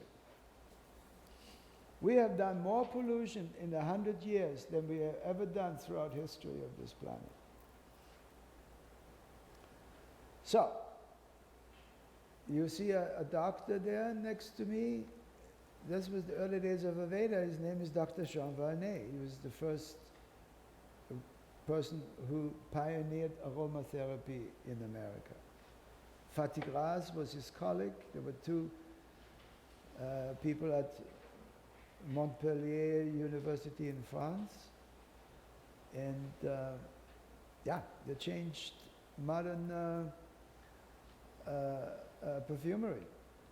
And they made it traditional. And now, the latest picture on the bottom, we have a project going, Intelligent Nutrients, at the hospital, Children's Hospital, where we treat for nausea and pain with essential oils, organic essential oil. So the system is complicated. To find organic material all over the world, very complicated, because they're more expensive. But when you use biofeedback instrument, this is an instrument where you lay your hand, this is a sensor I was telling you about. And soon we will have sensors built into our cell phones and our iPad. This is going to happen very soon. In fact, they already have sensors which measure your blood pressure, measure your heart rate, like that. Those are biofeedback instruments. They're sensor. You'll be able to put your iPhone on top of the food you're just being served, and it will give you not just the calorie count, it will also give you the toxic chemicals we may be on the fish, or may be in the food or in the meat you're eating. It will give you a reading out and says, very highly inflammatory when you eat that. What's giving us cancer, what's giving us diseases, is inflammation. Inflammation. Every disease is linked to inflammation. So now we need to eat anti-inflammatory food. Food which slows down inflammation. Cosmetics, artificial perfumes, highly inflammatory. Highly. Lipsticks, loaded with toxins. So this instrument can measure if that aroma you're wearing is giving you a stress or it's distressing you. By just putting the hand on it. It's a blue picture there. That means that person who put their hands on it just had a dose of an aroma she loved or he loved. Could have been a man or a woman, I don't know. But you can sense what's good for you. Those are called biofeedback instruments. This machine tests your brain waves. If you're under stress, your brain wave frequency is very high. And that's the fear state. In fear, stress is high. One thought replaces another thought in seconds. You can't think straight. That's what I'm saying. I'm so stressed out I can't think straight. I hate myself, I hate the world I live in, I hate everybody. Including my kids. I hate my kids. This is what mothers say today. Overstressed. What are the causes of stress? Collective. Lifestyle. Self-management. Group management. Family management. Those are things that need to be organized and managed, and it can. And it's satisfying. It's the business of being. It's a business. It's transaction of action. And it's measurable. So our new education facilities, where we do things now in a little bit different way. We started the stress relief. I started the stress relief at Aveda. I'm the first person who gave stress relief. We brought that to the industry. Now I'm taking it further.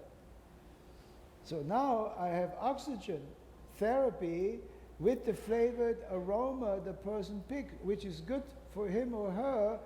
Drops are put in with oxygen. While you get your hair treatment, you're on oxygen therapy. That's bringing science with beauty. We do that at the hospitals. We do it with patients at the Henry Ford hospitals now, it's coming up. We do this at Children's Hospital. We're actually putting treatment chairs in the hospital. We're doing a new expansion at the Children's Hospital. And we're actually making very similar what you have in your wonderful treatment room. It's the only, you're so blessed, you probably don't know the difference. Wait when you go back to the salon industry, you will not see that kind of luxury. This is innovation. This is why Fred and I are brothers, because we think alike. We're always on the cutting edge. How do we improve life for everybody? Most important for students, because you need to go out there and continue that methodology, this idea. So our aromatics, you know, are designed to function. They are remedies. They are remedies. You know, and we make single species and compositions, pure rose. Nobody smelled real rose. Have you ever smelled real rose? I don't think so. Because you can't buy real rose. Definitely you cannot buy organic certified rose. It's very expensive. We do biblical aromas which are listed in the Bible for people we think helps to calm down. They're extremely calming, they're extremely centering. You inhale those, you cannot think of negative thoughts. Those are always listed in the Bible. They are some of the best remedies I have found. I'm very religious. I happen to serve all religion, not just one. I happen to believe all roads lead to divine. It's the methodology and the path we choose to do so makes the difference. So I do cultural, I do specific remedy. This was done for the Children's Hospital. We do bug, insect management. West Nile disease is increasing. It's killing people left and right. Last year there were over 350 people died of West Nile disease. This year is predicted thousands will die. So how many certified organic insect repellents are on the market? Because the ones on the market are toxic. They give us cancer. So that means nature has all the remedies, we just need to find them with our intelligence. There's nothing new about nature, except identification is new. More efficient, more precise, better instrument. Your environment you live in, you detoxify your environment.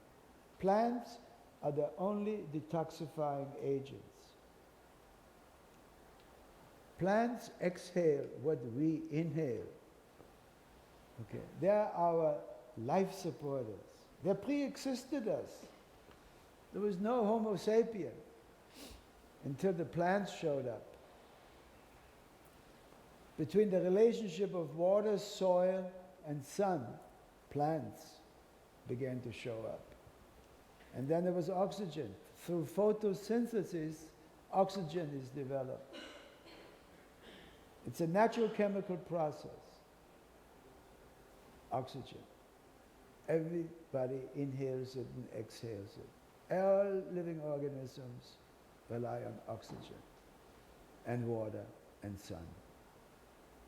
Those are the origins of life.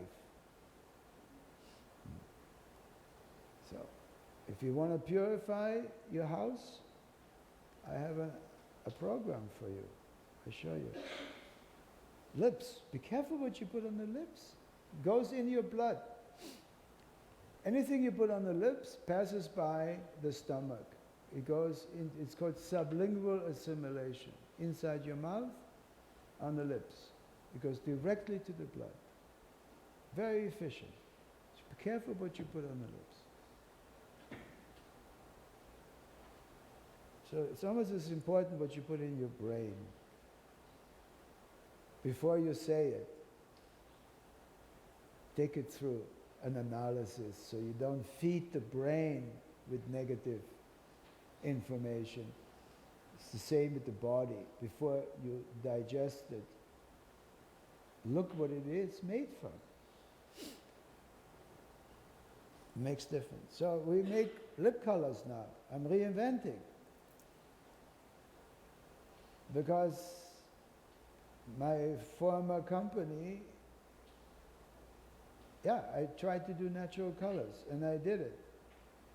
But then, look at, this is on the lip color now. It's a food supplement. Every time you put it on, you are creating anti-inflammation properties, okay? It gives you antioxidant and anti-inflammatory properties. That's a modern lipstick. No brainer. How come we haven't done this before? I tell you why. Greed. That's why we haven't done it. Margins, markup, convenient. That's why we haven't done it before. And yeah, we can now. And we will. This will become normal 10 years from now. Because if you don't do what we do in 10 years, there'll be warning labels on it. So the future of cosmetics will be the real stuff and the non-real stuff. And which is not real will have warning. And if you don't have warning label, you have instruments which you put sensors on before you buy. And that will be your iPhones or whatever your portal you use for information. Sanitation. Fred, I just got approval of this for hospitals now. It kills E. coli, salmonella, and it's organic certified. So this is a big breakthrough for me right now. We just got it a week ago. Just a week ago.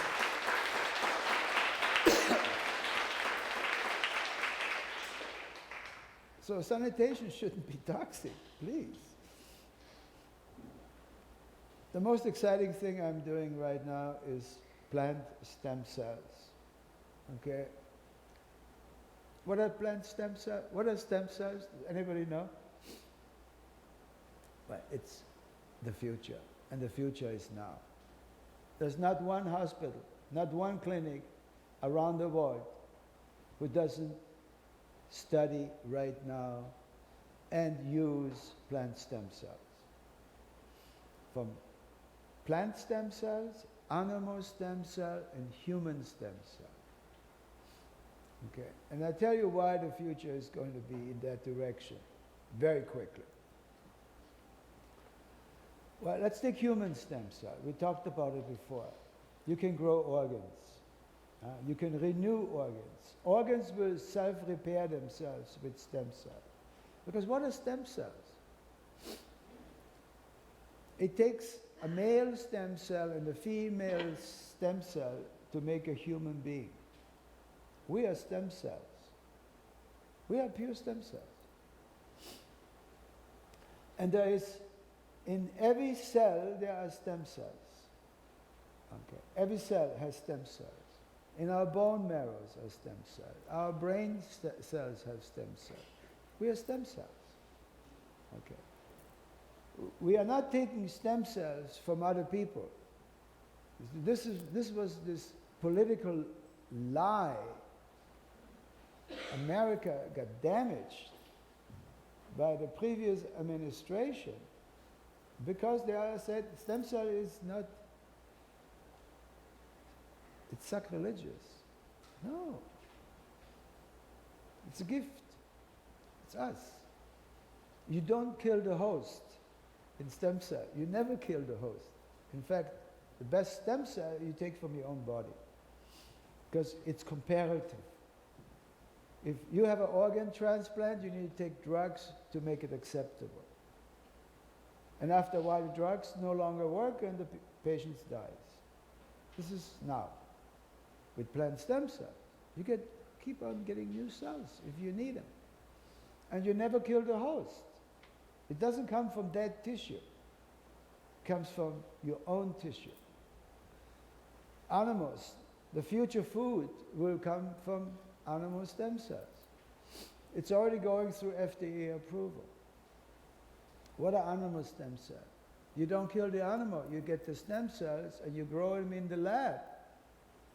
Just like you grow the human stem cell, they're grown in the lab. In environmental, pure, non-toxic conditions. So, why we're going to have stem cells? Because I'll tell you why. Our planet is heating up every 10 years by 1 degree. This is now historically proven. There are still some hard-nosed, old companies and politicians who are being paid by the lobbyists billions of dollars to politically protect the old while we create the new. It's only a matter of time. The old has to let go with the new, because the new is logic. The old is proven it doesn't work. So the new. So stem cells will be, it's now. So if the planet by the year 2050 will have increased by 4 to 5 degrees temperature, agriculture as you and I know today will no longer be possible. My farm 2 years ago, I had 110 degrees for only 3 days. It browned, my whole farm was brown. I had no production. I had to retilt, I had to reseed, I had to regrow. Luckily, it was a late winter and I had some peppermint show up. Luckily. If I would have been in food production, I would have had just like corn in Iowa. Iowa corn went up by 40% last year because of what? Drought and floods. Because if you have droughts, you have floods. Because when it's drought, the soil is dry, and then it rains, you have floods. It doesn't sink into the ground. This is happening all over the planet. I don't want to scare you, I just want to bring you into the reality we live in. Because we cannot live in denial. That's what drug addicts, people on drugs do. They don't live in a reality, they live in denial. I'm talking about we need to be here now and do something about it. And we can. And that's consumer choice. So, this is what some groups do. Solar, wind energy, no fracking, no natural gas, hydrocarbon energy. There's all kinds of new technology out there. And we can. We're already doing it. And stem cell of plant, it's the food, nutritious food. Just like the animals. You can engineer the animals, stem cells, so you lower your cholesterol. You can do it all. It's all done genetically, naturally done, without manipulation. This is what's called selection. And with plant stem cells, yeah, they grow, and that'd be the superfoods of today. You know, super nutrition, because if you get a plant stem cells, this is what they grow, tiny. The highest, most active molecules that can be isolated in large quantity with fewer plants. That means the potency is a 1,000 times more than you get the whole plant. So if you eat a salad from plant stem cell, it's 1,000 times more nutritious. You eat a third of the food and you'll be filled up nutritious. When people, once they go on a stem cell diet, there'll be no fat people anymore. The only reason why there are fat people today is because they are not living a nutritious diet. So your body is constantly asking for more food. If you go on an intelligent food program, which is balanced, and you can eat, You don't have to starve yourself. You do not put weight and you lose weight because your body is designed to do that. But only if you eat the wrong stuff every day or out in, you are never going to lose weight. And then you're going to be sicker and sicker and sicker. You will have look at what's happening to kids who are overweight. They're all diabetic. Between heart disease, diabetic, and cancer, and other genetic disorders, that's what happens when we reproduce. Genetic disorders. It's because of chemistry. Genetic disorders. It's not the parents' fault. It's what the parents surround themselves with. It is nobody's fault. It's just theirs. So I'm giving you some new technology, which I am totally involved in, because this is what the future is now. And we use Edelweiss. It's an endangered species. You cannot pick Edelweiss. And yes, Edelweiss is a superfood. And that's what we do with stem cells. We have 8 stem cells we are using. Environmentally, use very little water. Look at the water. 1% of the water versus agriculture. Water is going to be the most important precious resource in the world. Water is the matrix of life. We cannot live without water. And the quality of water is the quality of health. So, yes, we can. So, I'm just going to take it through. Yeah, we can grow hair with stem cell. You know, in a much more advanced way than turmeric, trust me. Turmeric is a good herb.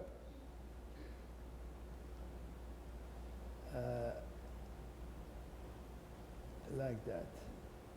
So let me just speed this up. Because we make hair products. This is our new stores. This is the first store in the mega mall. And we do biofeedback analysis in our store. We do aromatherapy, oxygen treatment, hair and scalp, hair growing, and deep tissue analysis. We take a photograph before, 6 weeks after, and you see anti-aging rejuvenation properties from stem cells.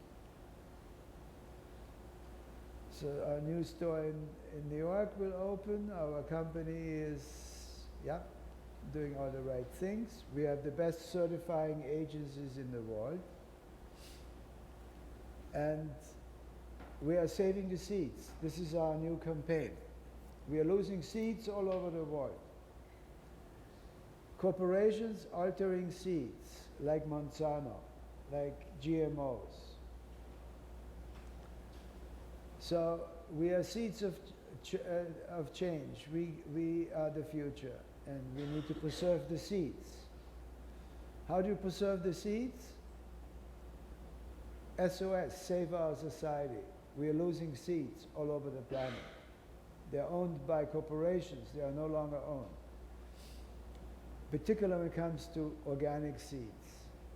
We need to save the organic seeds. So you need to become farmers. So we will give you the seeds. You can buy organic seeds through the web. Start growing in your kitchen, little pots. Starts with a little tiny plant, and in 2 weeks you have a nice growing plant. You may need some grow lights. Just put some lights, put some grow lights in there, lamps. You can buy cheap at Target, grow lights. And you can grow peppermint, you can grow basil, you can grow your seasoning, you can make fresh pasta. You do it. But what those plants will do for you, they just don't give you food. They will purify your air in your living place. They will digest toxins, because this is what plants do. Plants inhale what we exhale. They are nutritional, they are medicine, they are shelter. They are the most natural air purifiers. You grow plants in your apartment, in your bedroom, you have different ones. You grow roses in your bedroom. It's an aphrodisiac. You grow jasmine. You wonder why you make so much sex when you grow roses in your bathroom. It's all the roses' fault. Works. Try it. Try it. Don't take my word for it. Don't believe me. Don't believe anything I say. Try everything. So, that is what it is. They're the best chemists. They're here. They have given us life, and they are keep on preserving our lives.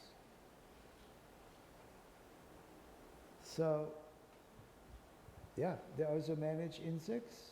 So if you grow oregano, peppermint, all this, you will have no mosquitoes in your apartment. You will have no roaches. You will have no critters who eat off your impurities. By the way, I would need to make a compliment. This is the most beautiful school in the world. And it's so, I went to the bathroom and, I always look for dirt. I always do. Because I look for impurities. I can't find it here. So, my credit to my brother here, and credit to all of you, because you're the new generation which we need to spread this message. Yeah. Gee, look at all those plants, what they do for us. Oh, I'm going backwards, that's right. All right. Here. This is the message why I'm here.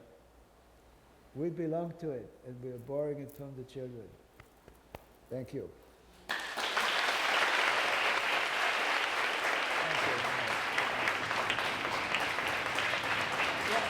Sit down, give yourself a massage.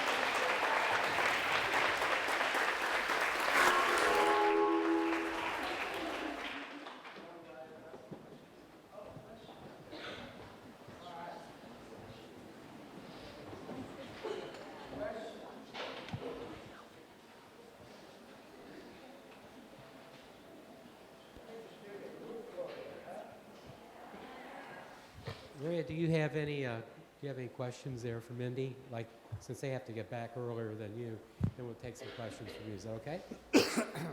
Maria, you want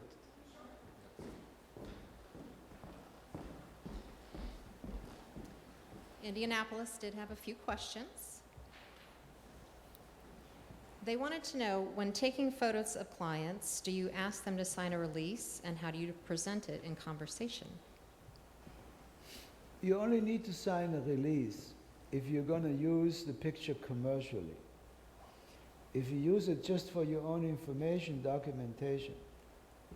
But if you sell their picture on the website and alter them and take off their blouses or whatever, then you're going to get in trouble. So, no, you use it for personal growth and personal, you keep it private. You don't sell the picture. They're between you and them. And yeah, you always ask for permission. Can I take your picture before and after? And I will email it to you. Send an email picture of the one you took afterwards, so she can see how he or she looks different or better. Another question they have is, do you believe it is possible to farm and produce your own line from development to production solely on U.S. plants and flowers? No. No. Because I use over about 600-700 species of plants, and I live in Wisconsin, and the atmospheric condition, unless I build more and more greenhouses, then probably yes. But it would be extremely expensive to do that at this state, anyway. But I grow peppermint because I use a lot of peppermint. Peppermint happens to be one of the best antiseptics you can find. And not just it takes care of your stomach disorders. You have to take pure peppermint. Don't take peppermint with a lot of sugar. Okay, because sugar is toxic. Sugar is inflammatory, sugar is killing us quicker. Stay off sugar. If you're going to take sugar, make sure you take organic honey in small amounts. That's nutritious. But any processed sugar, I wouldn't. I try to stay away from sugars these days. They also want to know if you will expand on gluten-free products. Yeah, everything we do is gluten-free. Yeah, yeah, it's histamine.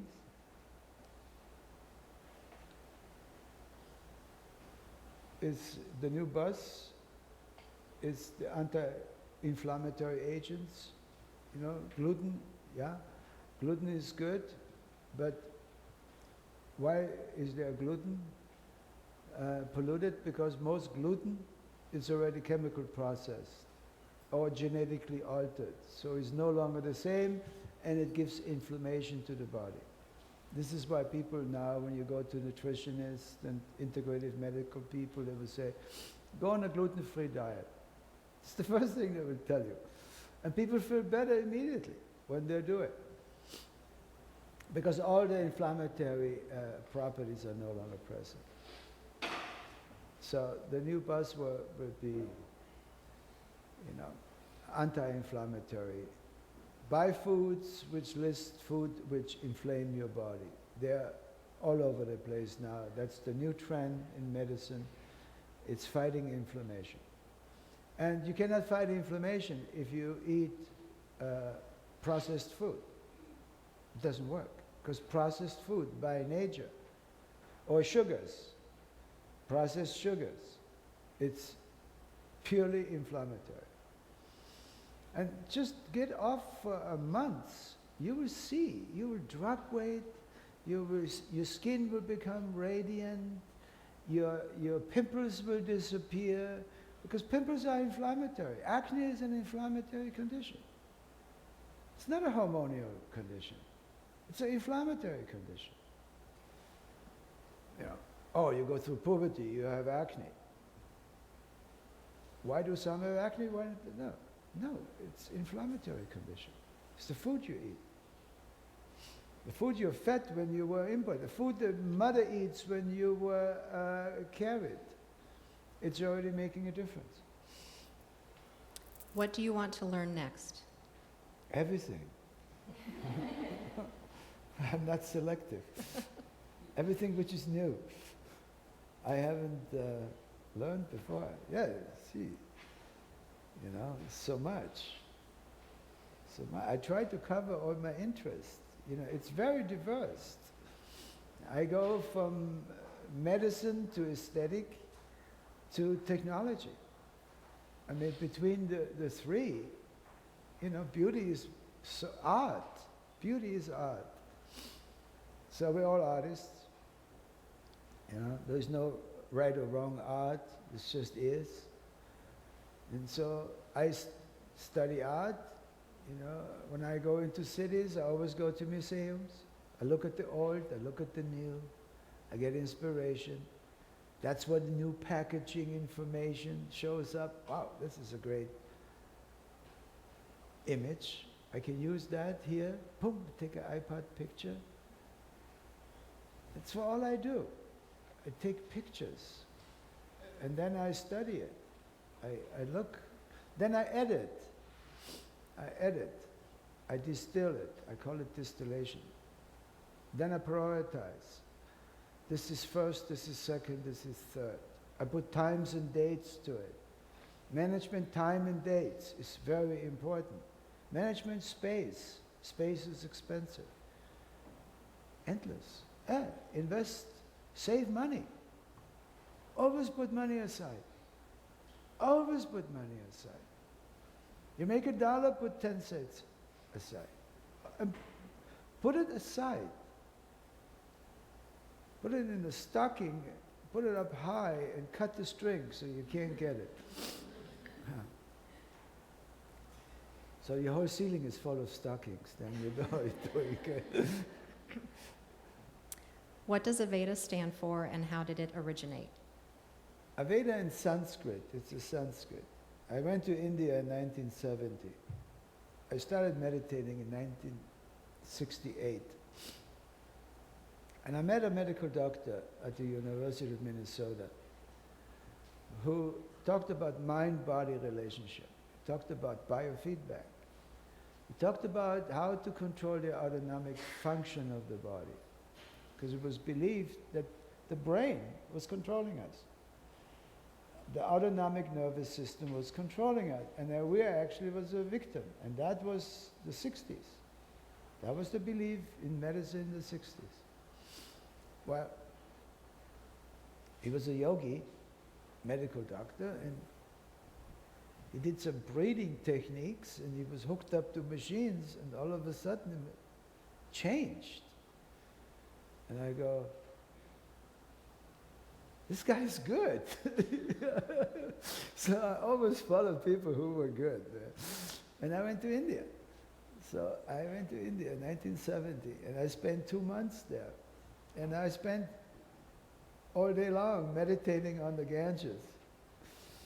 And I was just practicing yoga. That's what I was doing. And practicing meditation. You know, and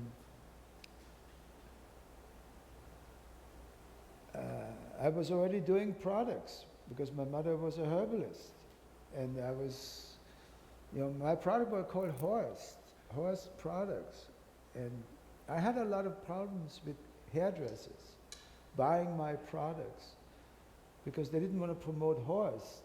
He was a local hairdresser. And then I went to New York because I did freelancing in those days, and they were saying, "Oh, I love your ideas, herbal products," because I was the first herbal products. And they were saying, "Well, if you change, if you do it for me with my label, I buy it." And I was not going to be in the private label business, so I went to India, and I was in India, and I was studying Ayurvedic medicine. My teacher was saying, you should study Ayurvedic medicine so you become smart.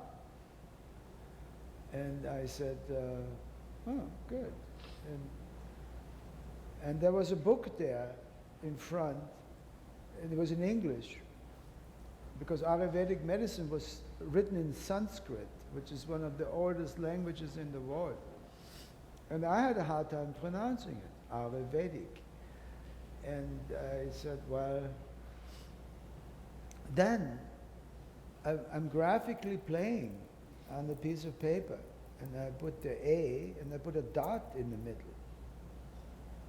And then I put a V, and a E, D, and another A with a dot.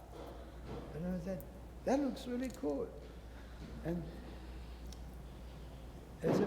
then I went to my teacher and says, what does Aveda mean? Because the scriptures where everything was documented was the Vedic scripture. Vedic, yeah? So he says, oh. He says, you're very creative. He says, A means all. And Veda, the Vedic, means studies of nature. So Aveda means all study of nature. But now I call it intelligent nutrients.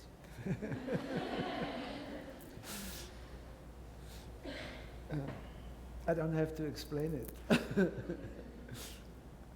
One of the other questions that came through, and I think you already answered it, but this question came in early on. Why the new product line, and what makes it different? Well, number one, I am certified organic. I'm food grade. You know, look at my certification. And it's not me saying it's better, it's the outside. You know, I got voted number one by the Organic Monitor out of London. They tested 50 companies who claimed to be natural and organic, and we got the highest rating. That was just last fall. So, yeah, it can be done, and it should be done, and it will be done by everybody. It's just a matter of time. That's the end of the questions from Indianapolis.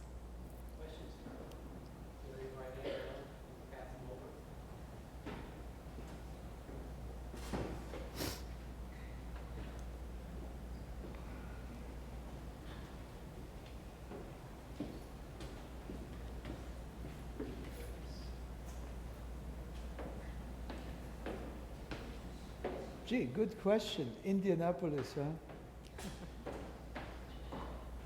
I know that question was going to come up.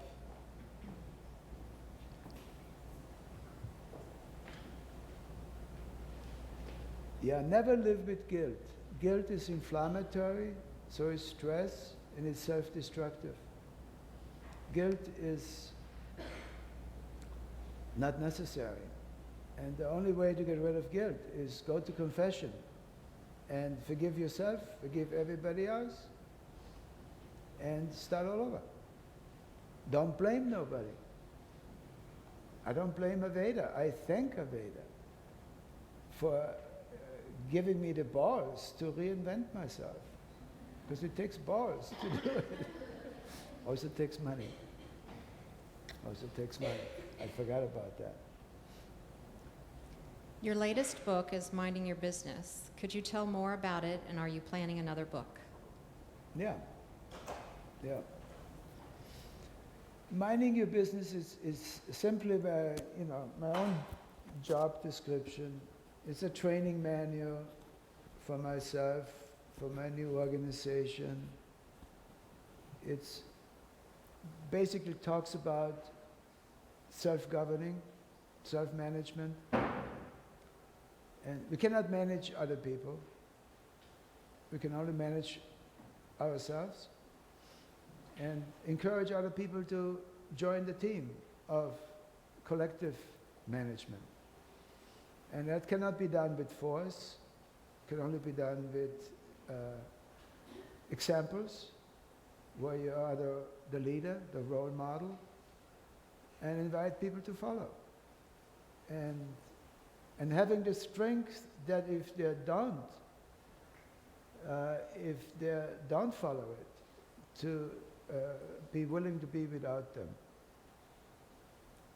Saying it's time for you to move on. So create space for somebody else, because somebody else always will show up, and things always will improve. This is what the book is about. And the other book is basically of what I'm into now. There's so many environmental books out there right now. So it's not in the top of my list to do another book right now. It's not. What other teachings do you love to practice besides the Super Brain book, and do you practice meditation? Yeah, I practice daily meditation. 3 times a day. I try to be in meditation when I speak. Meditation is what? Contemplation of self. And then you inhale it and you exhale it. So you contemplate how you want it to be. So how do you want to be? What is your identification with yourself? What's the mirror of yourself? Create that mirror. It's like a client. We are our own clients. And we need to service that client, which is the I. And if you service that I to be successful, that everything around you will benefit of that. So long as it's done selflessly, not selfishly. So I call it selfless service. It's where I don't get rich in account of you, where I get rich with you. It's us, together. That's what interests me, and that's my meditation. So I have taken shortcuts to that. So when I do meditation, I exhale, I inhale, I feel it, and I see it. In sports, it's called eidetic, kinesthetic. You're feeling it, you're seeing it. And people in sports are doing it. They watch themselves play the game before the game. And they see themselves doing well in the game. And it's not necessarily the winning is important, it's the excellence of the game becomes the issue. It's not to beat your opponent. It's, in fact, the opposite. Is non-violent. It's compassionate. So. Did you treat cancer with mental or herbal treatments alone, or did you get through chemo and radiology as well? Oh, you always take technology until it doesn't work, and then you're on your own. I love this question. How often do you cut your hair and style it now? I used to cut my own hair. Now I found somebody who does it. Yeah. I don't cut my own hair anymore. That was a stupid thing I did. You say that you're always looking for someone to work for or with you, someone who is willing to practice 24/7. How would someone in this industry come by the opportunity to work with you? Well, I don't look for somebody to work for me. In fact, that scares me. You know, I don't want anybody ever work for me. It's not. I want people to work with me, who have the same interests, same goals, similar, who are interested to learn what I want to learn, so we can become collective students. That's what I'm interested in. When people say, I work for you, that means I carry all the responsibility and you are on my back. You know, I don't like parasites. I like contributors. I spray parasites with the aromas they don't like, which I admit. It's because I do admit toxins. When I get pissed, I get quite toxic.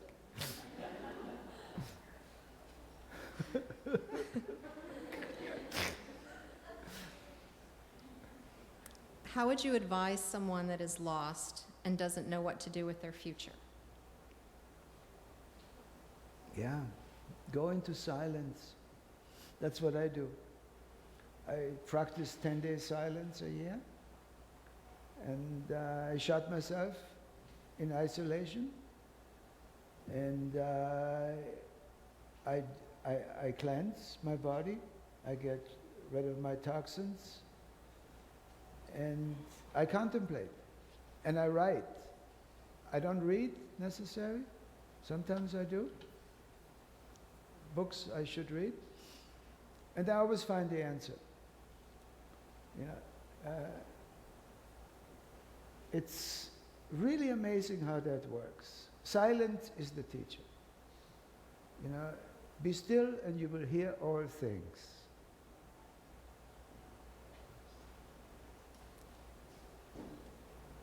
Is there any natural technology that is able to get rid of permanent scarring from acne that works as efficiently as laser procedures? Yeah, stem cells. Yeah, stem cells, plant stem cells. An Edelweiss will do it. You know, we have a new serum out, which is very effective on scar tissue, extremely so. You know, don't expect overnight success, but it will take about 2-3 months. You see drastic changes. Daily massage, energetic. You know, there's something about us. Have you ever felt yourself? Here, do something with me. Sit, uncross your legs. Yeah, uncross your legs. And sit straight. And now put your hands together. Don't touch them. And close your eyes, you be more you see more with your eyes closed. See, now try to pull them apart. You see there's a field there. There's an energetic field. Can you feel it? Try to go up and down. Just try to separate your hands. You feel that? Feel that energetic field?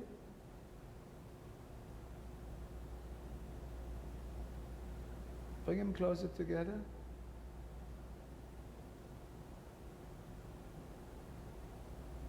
Very powerful, no? Do you feel it? Yeah. That's who we are. Sacred. I call it the sacred field. So touch, massage is very healing if your intent is not selfish. Making love is extremely healing if your intent is not selfish. If you want to be pleased, please somebody, don't ask to be pleased. You'll get pleased. You want to make happy clients? You want to be a happy hairdresser? Make your clients happy, you be happy. That's the field. It's a universal field. It's called consciousness. You can feel it. And you can actually see it on instruments. You can see an energetic field. The more you practice that, the more you'll be able to feel that. Practicing consciousness. The last question I have is, what do you think about the herbalist Dr. Schultz? Did I pronounce that right? Yeah, I know who he is. You know, all herbalists have good intent. All doctors have good intent. All people are wonderful, are perfect. Yeah, I think he's a wonderful, perfect person. Are there any other questions? So are you. So are you, perfect people. Thanks for sharing the morning with me. Appreciate it.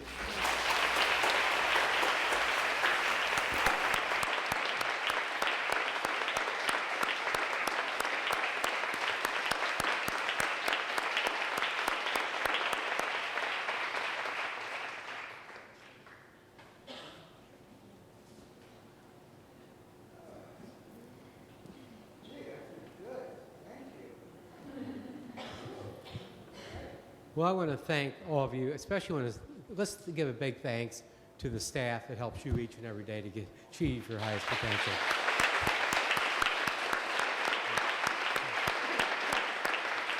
You've got an incredible team of people here continuing. You're incredible students. But more importantly, what I hope you saw today is the future. And I think what is important for us is to continually try to expand your minds to be able to make you the most productive wherever you may go once you leave here. And we can't tell you how much we appreciate you being with us and being at this school because you had options, and I want you to know that. We take it we take it so much to heart in trying to exceed your expectations. But you heard today the future. And that's what I love about our industry. This is an industry that's never going to die. It's only going to be an industry that's going to continually be the savior for the future. Because when you learn the techniques that Horst was talking about, and you expand on the ones that you do each and every day with that guest, you're going to have a long longevity here and wherever you may go. So thank you for being such a great group of students, staff, and team. How much we love you and appreciate you. But most importantly, I want to thank Horst Rechelbacher for doing this for us. What a incredible man.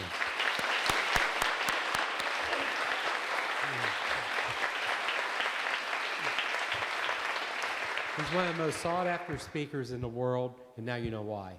So please read his books. Follow him on Twitter. He's on Facebook. Buy his book. But also, if you want to contact him and you want to see more about what he's doing, go to intelligentnutrients.com and on the website, and you can learn and see everything else that there is. Right? Thank you so much. If you want to come down and get a group pictures, we can do that now. Is that good?